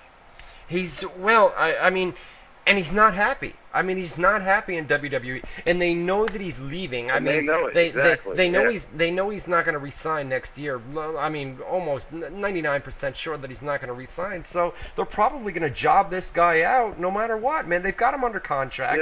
Yeah. They're paying him a lot of money. I understand that. But if they know that he's leaving the company next year, and he is, why are they going to give him wins? Why are they going to put him over? And especially in a match with Triple H of all people, dude, Triple H isn't going to job out to Brock Lesnar. Come on.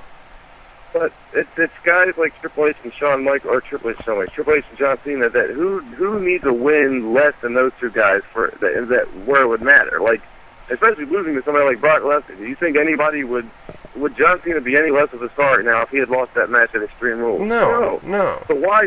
But if Brock wins, he's a bigger deal. If he loses, that's what really killed this team, in my opinion, and his WWE run right now. It's like, well, he lost his first fucking match.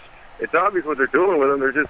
They paid him $1 million trillion to come in and lose to a couple of their guys, so their guys can say, "Oh, I beat the former UFC champion. I'm better than he is," Which is stupid.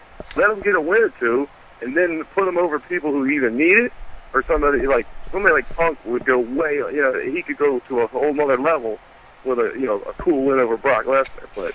Whatever. You're talking about CM Punk. Speaking of CM Punk, his real-life girlfriend, Heath Slater, well, Lita's his real-life girlfriend, but Heath Slater was in the ring last night, basically, I'm a one-man band, blah, blah, blah, blah, blah. You like this guy. You notice that they dropped... your voice every week when you talk about it. He used to say, I'm a one-man rock band. Did he not? He used to, I'm a one-man rock band, baby, right? I thought it was always, I'm a one-man band. I thought, they dropped the. I could have sworn that he used to say it was a rock band, and they dropped the rock band now, dude. I'm a one-man band, baby. But I'm telling you, it used to be I'm a one-man rock band, Southern rock band, right? They dropped that, and now it's just a band. I don't know. But I don't remember. I don't know. I don't pay attention that much. I could have sworn it was just on a one-man band. But what do you think of the way they used the Legends thing that he always does? Like, I thought they could have done that better. I mean, yeah, I don't have a armchair booking in my head to say they should have done it this way,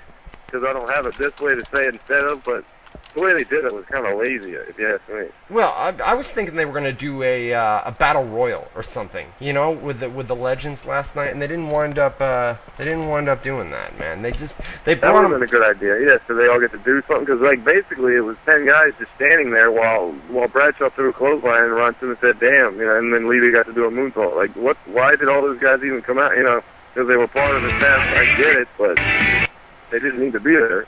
Right. No, it's just I mean Was that TDP? No, I was trying to find a clip of I'm a one-man rock band, dude, but I couldn't find it, so whatever. Anyways. Dude, listen. No, so Lita comes out. This was kind of cool, man, where she said, you know, before the match began, she brought some protection with her, and the APA came out. What'd you think of that, man? JBL and Ron Simmons came out. I was surprised. Was that part of did you know about that? Was that part of the rumors you were talking about? That was cool as shit. Yeah. I wasn't expecting it. We put that up on the websites earlier, so. Oh, see, I didn't know that. So I'm sitting here thinking, like, damn, I didn't see that one coming. So it was kind of cool, especially seeing JBL. I haven't seen him since I think he retired.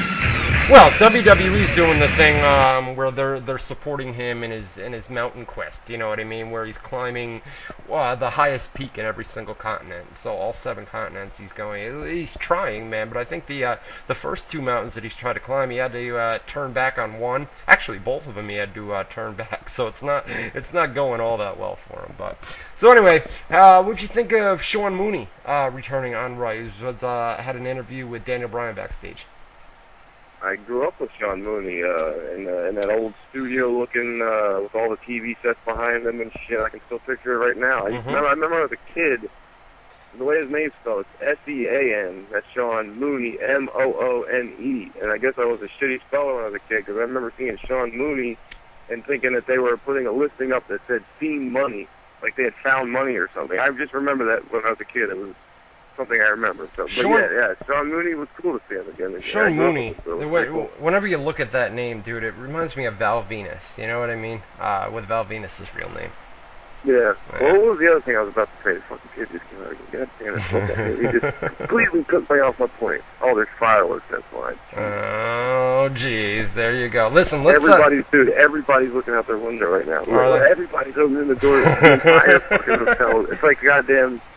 Yo, would you let's finish up Monday Night Raw real quick, man. We had Kane comes to the ring, right, and he was interrupted by basically the Job Squad: Jinder Mahal, Hunico, Camacho, Kurt Hawkins, Tyler Rex, and Drew McIntyre. It is the complete WWE Job Squad that came out here, and eventually, right, The Undertaker comes out here. We knew that Taker came. Michelle McCool was backstage, the real-life wife of Taker. She was backstage. I thought they were going to do a Lay Cool reunion, but they didn't end up doing that. But she was there with Taker. So we had the Brothers of Destruction from back in the day. Kane and Taker came out, and basically they took out the entire Job crew. You know.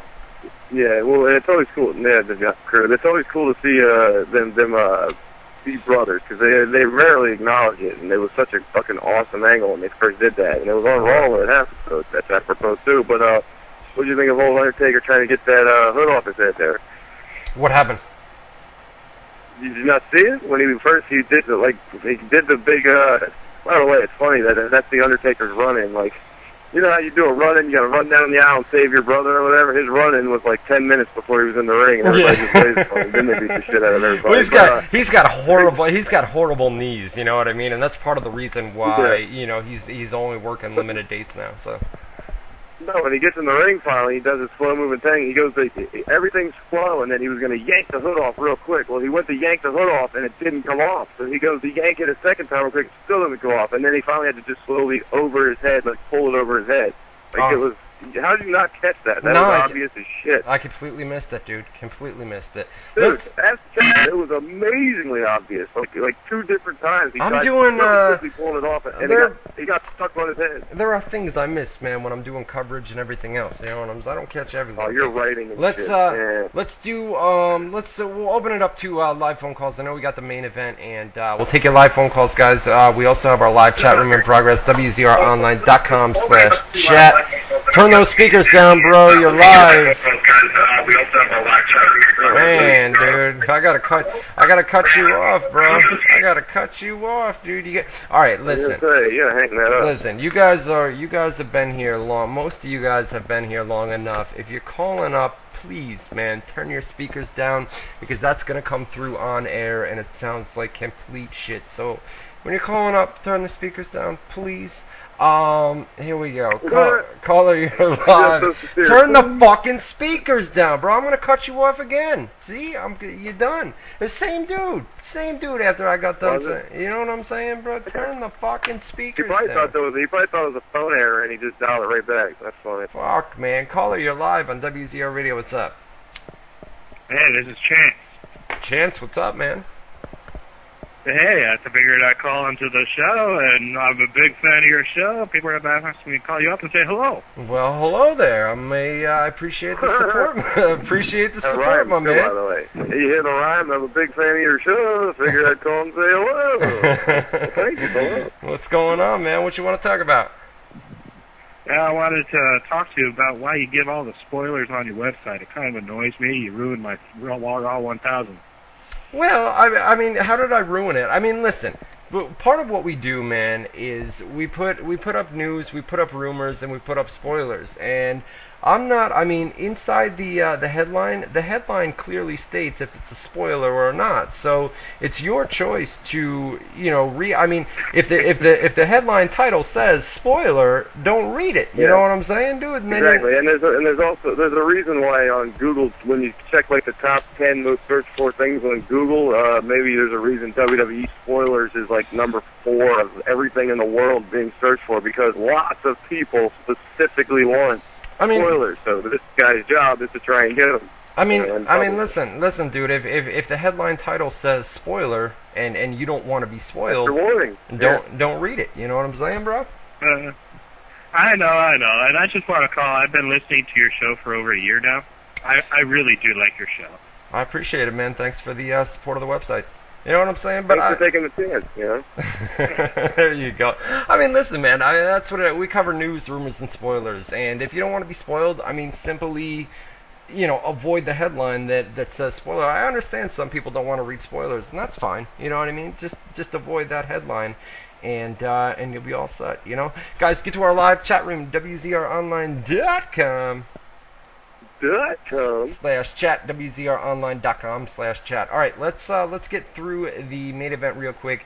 We had John Cena defeated CM Punk via disqualification. This was a long match, man. They went to about 11:15 Eastern time last night, which was they gave it a lot of time. And the finish came. Big Show eventually came out, and as Big Show was taking down Cena, CM Punk kind of turned his back. And as that was happening, Rock's theme eventually hit. Rock comes out and, gets Big Show off John Cena and is about to go for the People's Elbow, and that's where CM Punk, who's on the outside of the ring at this point, comes back in and cuts him off as he's doing the People's Elbow and eventually hit him with the GTS, and we got a CM Punk heel turn to end Monday Night Raw from last night. Real quick, caller, you're live on WZR Radio. What's going on? Yeah, I have 2 questions. Mm-hmm. One, I want to hear from you about Ryan Jimmo's 7-second knockout from UFC 149. Okay. And also, I wanted to hear from you guys if you think Stone Cold might now have a feud with CM Punk now since he is a heel. Thank you. First of all, before we answer his questions, right, Boone, What did you, the main event of Raw last night, you saw the CM Punk heel turn. Obviously, they're going to do CM Punk versus The Rock at some point, probably at the Royal Rumble. What'd you think, man? I mean, we talked about it earlier. CM Punk is a heel much better, right? Oh, yeah. Like I pretty much gave my exact opinion. Like, you gave the perfect, parallel. Him and Chris Jericho, they're better as heels, and they're more entertaining as heels. So, if he's going to be a heel, I think that's just going to get him over more and make him a bigger star because he'll be able to have more edge to his character, you know what I mean? So that's good. Plus, it was a good hook for next week's Raw. And, you haven't talked about the rating yet. I'm sure you'll get to it. But, big-ass audience watching, and you need something next week to hook them because after this, next week you're not going to have Bret Hart and all of DX and The Rock, and you're not going to have all this shit next week. So why are people tuning in next week? You haven't given them much of a reason this week. You're just giving them shit in the past. Right. So, something you have to look forward to next week is, oh shit, Punk turned heel. Let's hear why. Let's hear his explanation. Let's see the new character. So that's a good little hook. So, and it's better for his character and his career, and I think it's a win-win for everybody. So we'll see next week what they do with it. And then as far as Steve Austin and CM Punk, I mean, it's possible if they do The Rock versus CM Punk at WrestleMania. I mean, you think The Rock wins the title there? I think he wins the title, to be honest with you. He absolutely wins the title. Right, he absolutely wins the title. I mean, as soon as he won WrestleMania, his big promo on Raw was the next time you see him coming after the title. This time he followed up with that coming after the title shit. Now his next match is for the title. He's going to win the title. The only issue with that is the guy can't work live events. He's got movie filming and schedules and things like that. I mean, I'm sure with a title win, he'll be able to make it to Monday Night Raw on a weekly basis, or pretty much every week. And then, I mean, they would probably get the title off him at WrestleMania, so it would only be for about 3 months where he would hold on to the title, or maybe he could even show up at the next pay-per-view and lose it there. But I would guess that The Rock would win the title at the Royal Rumble, go into WrestleMania as champion, and then lose, at that pay-per-view. And then they would obviously book him. I mean, he's going to need to be on TV, but your live events would be headlined without, your WWE title holder. So that would be the only issue. Yeah, that's the shitty part. Your live events and, your TVs, too. And, what was I going to say? The Rock, yeah, they're giving him the title because I'm thinking Vince wants to see how much of he's already a huge draw. How much of a draw is it going to be a bigger deal for the media to be like, The Rock isn't just coming in for one match. He's their fucking champion. Like he's a wrestler. He's their main guy again. Exactly. I think that would get a lot. I think that would get extra media play, him being the champion. So, and then he'll have it going into WrestleMania, which is a bigger deal for that show. Without a doubt. Caller, you're live on WZR Radio. What's going on? Hey, nothing much. How you guys doing tonight? I'm good. How are you? Good. I just wanted to get you guys' opinion on AJ being the GM. I thought it was pretty retarded myself. We talked about AJ as general manager. We talked about it during our Raw rundown. But I mean, it's crazy. Pun intended. You know what I'm saying? Yeah. It's not a pun intended on that one for sure. Right. Because, like I said, her whole gimmick was being crazy, which only fit in because of the CM Punk Daniel Bryan thing. Now she's just a random crazy chick who has pretty eyes and a good smile. Like, what does that have to do with cutting promos every week? Now we got to listen to her try and talk, to everybody, not just her one storyline. So I don't know. We'll see how she does. Oh man, caller, turn those speakers down, brother. You got them turned down? I did, man. All right, dude. All right, no doubt. What's going on, man? All right, man. First of all, Rock stole the shit out of that clothesline at GTS. I have to get. He definitely did, dude. And you know who else sold one? Was Heath Slater, man. The JBL clothesline sold the hell out of that too, man. Yeah. Go ahead. I was just saying. I'm sorry. I got to resell the caller's selling the shit line because that was fucking impressive, man. He said The Rock sold the shit out of Punk's teeth. That was fucking impressive. Thank you very much, sir. I actually take the time to study and watch these things in detail. But second, man, CM Punk, he's like Randy Orton. He has too much of a following. There's no way he can go heel.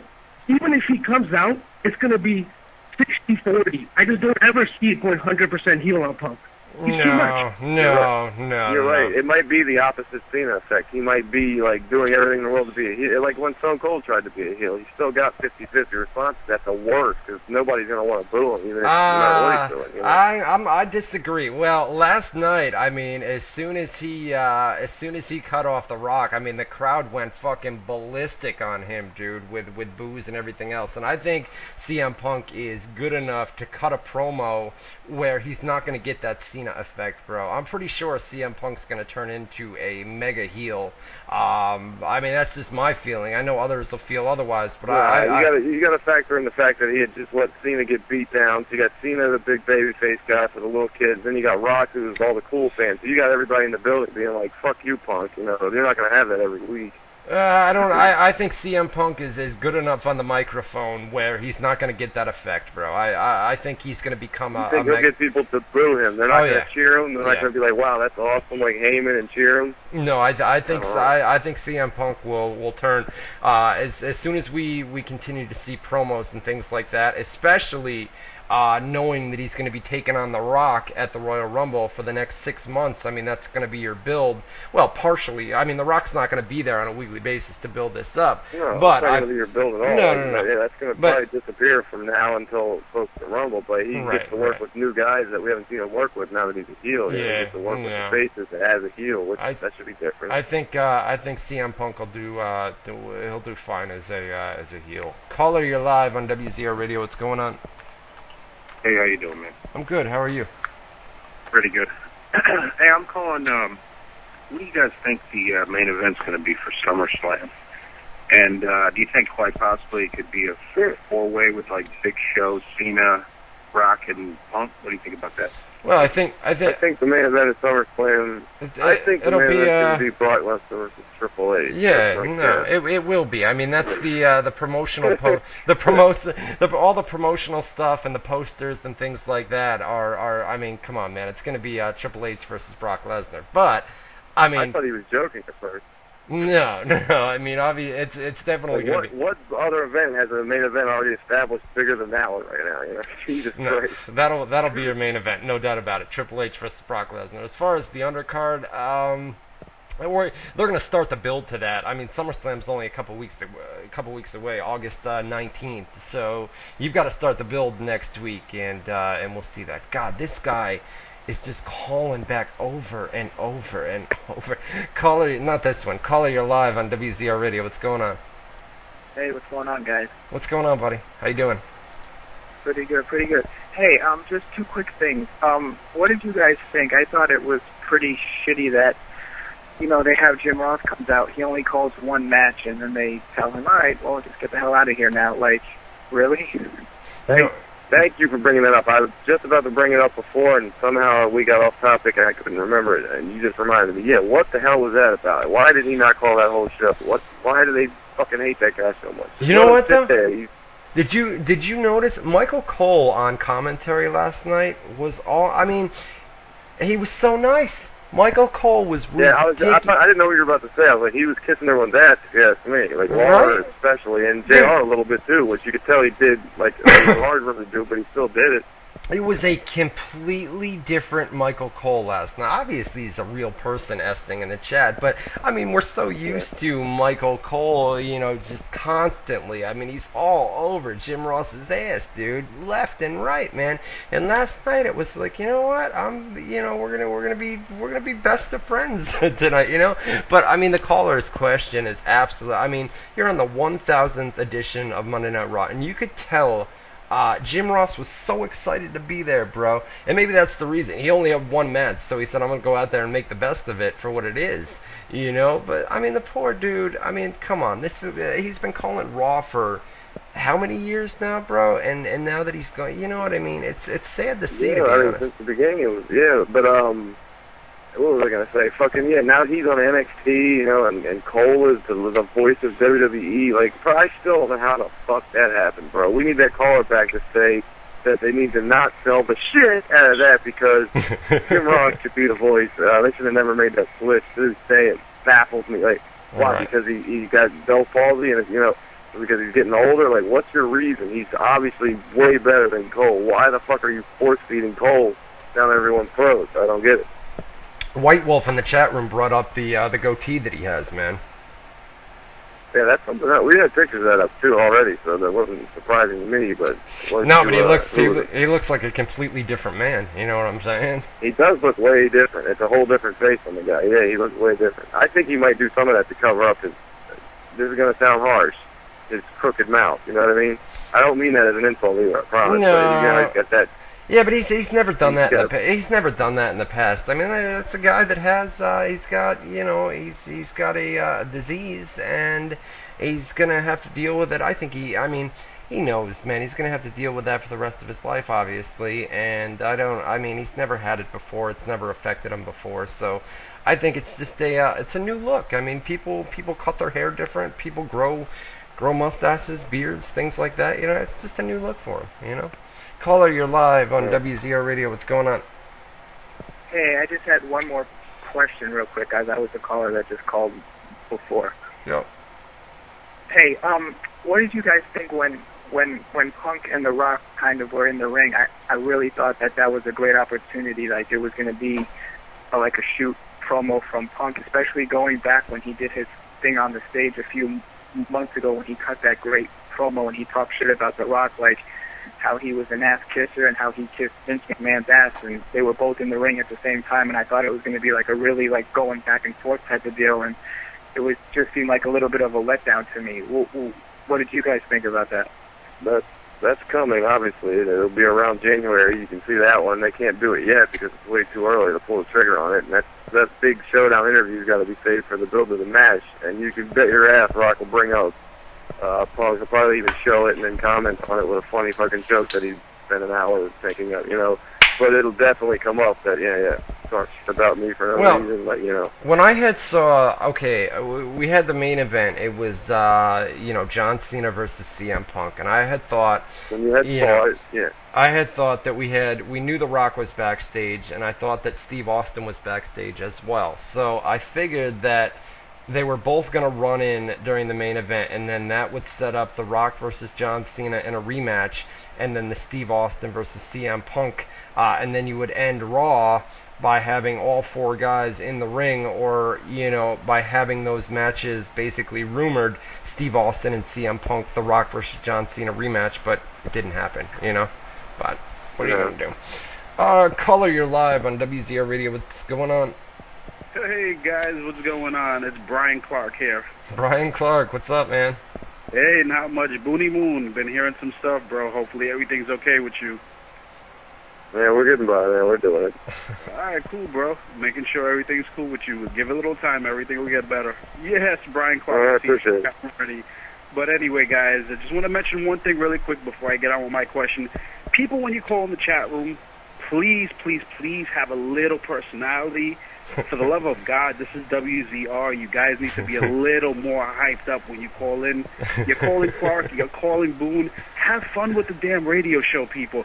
Please, for the love of God, for my entertainment, have fun with the shit. Please. There you go, dude. Tell it like it is, man. And we don't bite. You know what I'm saying? That's the thing. We don't bite. I mean, Boone a little bit. Boone get a little bit snappy on you. I had a little bite for this guy, actually. I mean, he was just nice as shit to me, too. But, like, I guess he's our official caller coach. He's telling our callers how to be. I like it, man. I like it. We do need personality. We can't have these bland, boring callers. You know what I'm saying? He calls up. He calls up. Everything else. But hey, what WZR stands for is not color and all that shit. I say it's honest. Jesus. We're brutally honest. And sometimes when did you get all sobby? When did you get all sobby? What's wrong with you? You were just all hyped up a couple minutes ago, and then he calls in and he praises you. He says, he hopes everything gets better, and you're like, oh, thanks a lot, man. Thanks a lot, I appreciate it. How about you? How about you? How about you fucking... To be honest, I was going out on something else for a second. No, he's trying to get... He's trying to get... No. You guys are all hung up on this word, colorful and personality and shit. I don't think that's what we're about. I think we're just very honest, and that comes across as entertaining and shit. Some people are honestly boring, though. I think and when they call in, they're being honest, and that's who they are. I think within the last 10 minutes, shut up. I think within the last 10 minutes... You know, no. Shut up. Shut up. push it. Shut up. Riff off. Shut up. Shut You can't up. fake Shut enthusiasm. up. Some people Shut ain't got it at up. the point. Shut up. Shit. Shut up. Shut up. Within the last 10 minutes, you got Shut boring. up, You got shut boring. up. Caller, you're Annoying, like, right? yeah. Well, shut the fuck up. Caller, you're live on WZR Radio. Tell Boone like it. Tell him to Mother. fucking, tell him to perk up or something. What's up, Boone? What's What's up, up? man? No, fuck Boone. Tell him suck it. Suck a dick, Boone, bitch. Anyway, I can't do that. No, I Can't we all can't. just get along here at the Army? No, fuck him. He's a bitch. Anyways, Okay, what up, dude? What up, dude? What's going on? Because I didn't agree with that this is weird. What's your big problem over there? What man? up? You gotta analyze this one a little bit. Why are you taking it so personally that I happen to disagree that the callers have to fake enthusiasm if they're not enthusiastic? Because That's stupid. because don't pretend no. to be hyper if you're not. That's dumb. Because in the last 10 minutes you got boring. You got into this. You're not hyped up.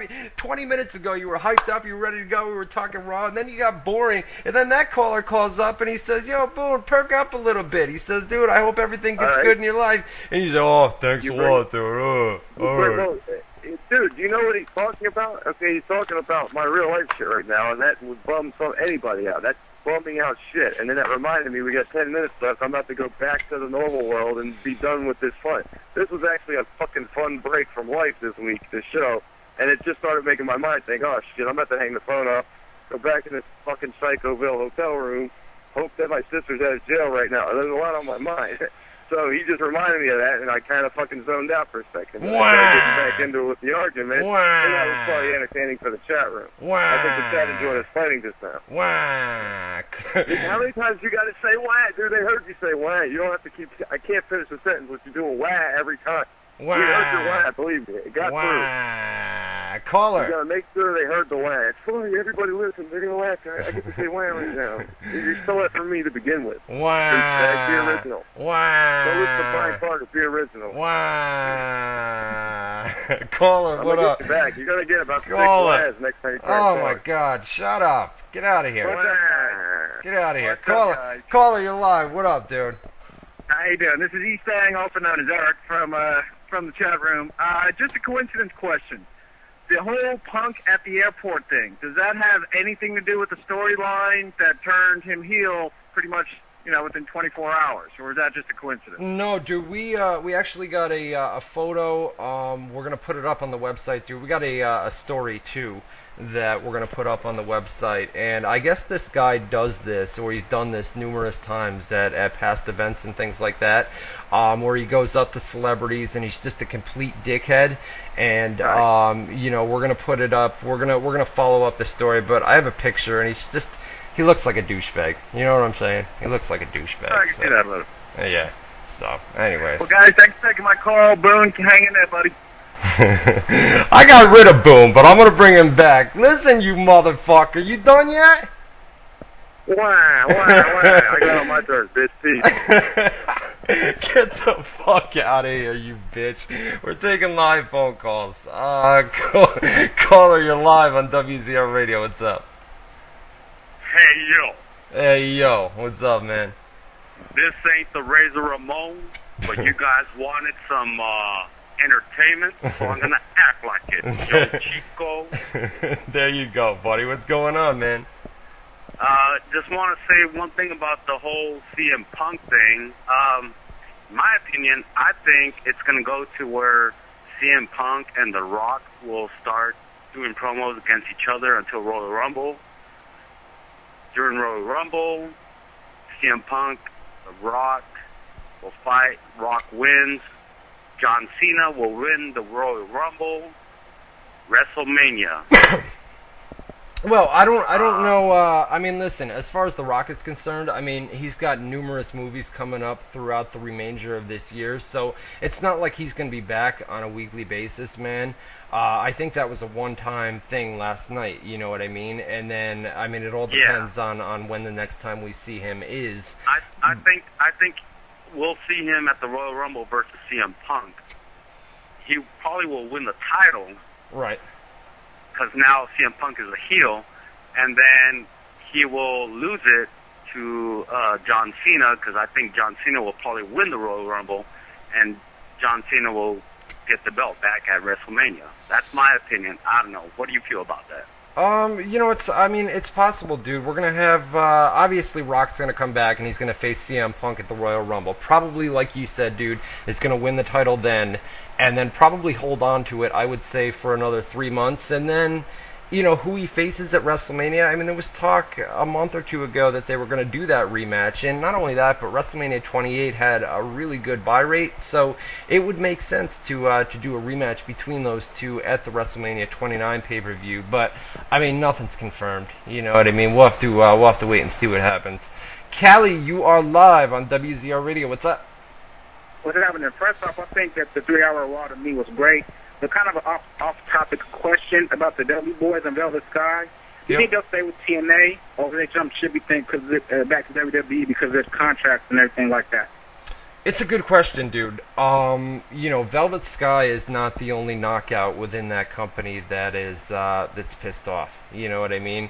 Mickie James is another one that's not happy. And even some of the TNA talents. I mean, basically TNA is trying to restructure their talents, contracts and contracts of their talents. So.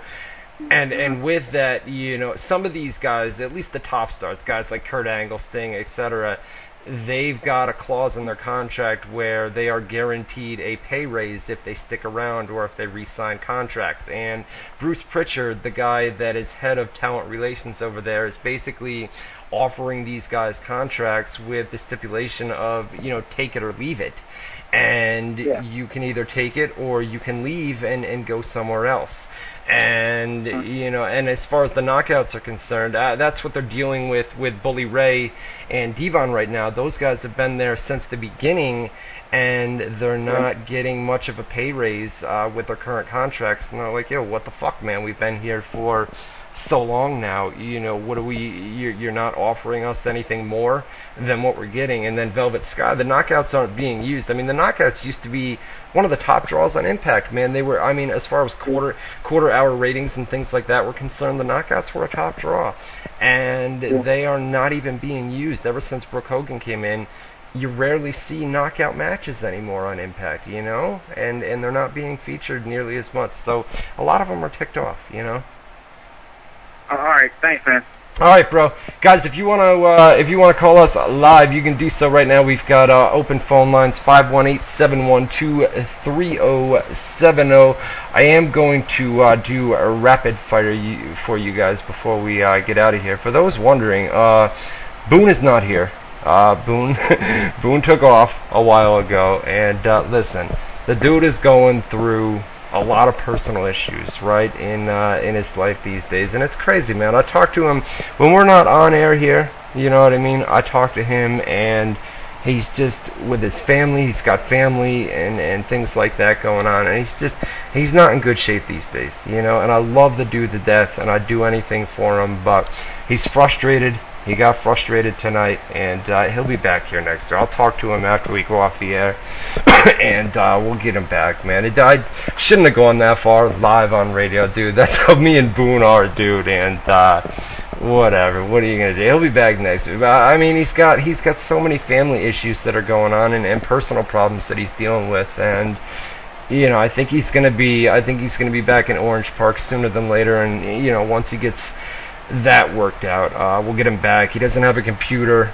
He's using other people's computers, and it's affecting his jobs and things like that, dude. And I feel bad for the guy. You know what I mean? So he'll always work for me. He'll always have a job with me, and it's just he's dealing with some personal issues. So here we go. Rapid fire. Let me get these out of the way, and then we'll get out of here. Jeffrey Covington, why ain't the U.S. title a Triple Crown one? That's an interesting question, man. They've always had the, like we put up on the website today, The Miz was the Triple Crown winner. But the U.S. title, there was actually talk a couple weeks ago that they were going to merge those titles, and it never wound up happening. But it's a good question, man. I don't have the answer to it. You'd have to ask somebody in WWE. AJ Clark, is AJ the general manager of SmackDown? Also, no. Just Monday Night Raw for right now. Jesse Young, could the CM Punk heel turn lead to CM Punk versus Stone Cold Steve Austin at WrestleMania? They're going to do Rock versus Punk at Royal Rumble, and they're probably not going to do a rematch between those two at at WrestleMania, so it's a good possibility, man. CM Punk and Steve Austin, I mean, it's by no means confirmed, but we'll see what happens. Stephen Bowman, any chance of them changing plans and have The Rock wrestle at SummerSlam? No, they would have set that up last night, man. And Rock's got a lot of other things, Hollywood and movies and things like that going on. So, Sean Smith, who should CM Punk feud with next? Oh, he's feuding with The Rock.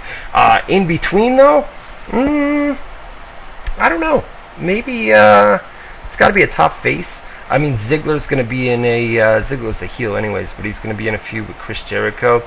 It'll be interesting to see what they do. I mean, next week on Raw, we're going to have, I mean, last night's show was basically bring all the legends back, make it a special type show, and then next week we'll start the build to SummerSlam. Like an earlier caller said, they may do a four-way match or something like John Cena, Big Show, CM Punk, and maybe another guy involved. Chance Bone, how small is Matt's penis? I have no idea, and he's not here to answer. Ian Jones, what do you call a tuna fish with two knees? A toonie fish, brother! Brian Baldwin, do you think they'll give Cena the rematch at SummerSlam? I don't know. I mean, we're going to have to wait and see, guys. I have no idea. We know that they're going to do Rock versus CM Punk at the Royal Rumble, and then maybe they'll do Rock versus Cena in a rematch from last year's WrestleMania at WrestleMania 29. We'll find out. Kevin Espergesi, I'm just tuning into the show now, so sorry if this was asked, but was the Raw set a one-time thing, or is that the new Raw stage? There wasn't much of a change last night. Was there? Wasn't much of a change. Terry Donald, does Punk keep his fan base? I think, like I said earlier, man, I think he's going to turn into a top heel. Alexis Tyson, I was hoping for Shane McMahon. Why wasn't he there? He's doing his own thing, man. It's like Linda McMahon's doing the Senate thing. Shane McMahon has distanced himself from WWE as well, and we didn't expect him to be there. I mean, Vince and Stephanie are always going to be in WWE. Stephanie and Triple H are going to take over that company when Vince steps down. So, but as far as Shane and Linda, they have completely gone away from WWE. David Sarbowski, did the continued laughing from King and Cole not drive you nuts? Bro, it does every single week. Ian Jones, did you notice a lot of people clapping when CM Punk gave The Rock the GTS? I don't know, man. I heard a lot of boos last night. As soon as CM Punk went after Rock, I mean, he was booed out of the building last night, at least from what I saw. Andrew Wilson, when was X-Pac there? He should have been the 1-2-3 kid. Why was X-Pac there? He should have been the 1-2-3 kid. Well, X-Pac was part of DX, man, and they brought back the original DX members. So that's what you got. Nick Dodge, how many people from the Raw 1000th show are actually going to get contracts? Not a lot, bro. A lot of that was one-time deal. You know what I mean? They bring these legends back, and that's that. Anthony Muriel, would reforming WCW or creating a new brand be a good way to get guys like McIntyre, Alex Riley, and others better exposure? Of course, man, no doubt, but WCW's not coming back. Terry Donald, are Billy Gunn and X-Pac sticking around? I don't believe so, but you never know. Never say never. Frankie Horan, do you think Rock oversold that clothesline? No, I thought, like I said, man, Heath Slater was another one. When JBL clotheslined him, I thought they sold it. They sold it really, really good. Heath Slater especially with the JBL clothesline. John Lang, why was Steve Blackman on Raw? He wasn't on Raw, but I don't know. I mean, he had tweeted a couple weeks ago that they were talking about, or they had contacted him to appear, and apparently they never got things worked out. David Grooms. Oops, that's Jesse Young. What happens with Heath Slater now? I don't know, man. Looks like the Legends thing is done. That was the payoff angle last night on Raw. What they do from this point forward, I have no idea. John Lang again. Also, do you think Triple H will be in a wheelchair when Raw hits 2,000 episodes? A wheelchair? I'd have to do the math, bro. I don't know how old Triple H would be. Vince McMahon obviously isn't going to be around, but I'd have to do the math. Vincent Nugent, what do you think of The Miz winning the WWE IC title? And do you think he will be on SmackDown permanently? I think it's a good move, man. It's a fresh start for Miz. You know what I mean? He was WWE champion, like I said earlier. Then came back, they jobbed him out big time, and this is went and filmed the movie, comes back, gets a title, and it's a fresh start for him. So we'll see what happens. Christopher Brown, given what we saw last night, when the 20th anniversary of Raw comes around earlier next year, will it be just as chaotic as last night or more orderly? This was a big one, man. I mean, 1,000th edition of Raw, that's a huge milestone. So, you're probably not going to see a show that big. I mean, they'll have 3-hour Raws, and, well, we're going to have 3-hour Raw on a weekly basis from this point forward, but that was a big one last night, man. They went all out for that. Mike Dugan, is Punk a legit heel or a tweener? He's a legit heel. The girls love him, though. It's kind of like he's got the John Cena effect. And the last one, Jonathan Liston. What was the point of bringing back Jim Ross for a tag team match? Bro, we're all asking the same question. One match last night on Raw? Come on, man. You know what I mean? The guy's been there for years and years and years. They give him one freaking match, and it's a tag team match on Raw? Come on, man. It's pathetic. You know what I mean? Alright, that'll do it. No Boone. Like I said, Boone's gone. Boone will be back next week. Don't worry about it, man. He's, like I said, he's having a rough day. He's having a rough week. And what are you going to do? Shout-outs. You want shout-outs in the chat? Jonesy, Brian Clark, A-double-N, Joe, Brian Clark again, Esting, 69, Second City Saint, Misfit, 1, RKO for Life, Winter's Lair, 585, The Anthony Fullen, Daniel Scotland, Ryan Clark's Mandate, Mikey Mike, Acer is in there, Met Ranger fan, 7-Eleven, who else? Rammer Jammer, Solidus, J Lucky 57, Kiddo, Rygal, Boone is sober, Chaotic Chris, RKO for Life, Jobber, Word on 3, I believe it is. Horseman is in there. Daniel. Alright, that'll do it, guys. We're out of here. I just put the feedback thread up on my Facebook page, facebook.com/RyanClarkWZR, facebook.com/RyanClarkWZR. Submit your feedback. Let us know if we sucked, if we were good. We'll see you guys next Tuesday night, 8 to 10 Eastern Time on WZROnline.com for Matt Boone. That's him. This is Ryan Clark. That's me. Saying see you next Tuesday night, 8 to 10 Eastern Time on WZROnline.com. And Boone, I love you, motherfucker. I love you, dude. I'll see you next week, you punk bitch.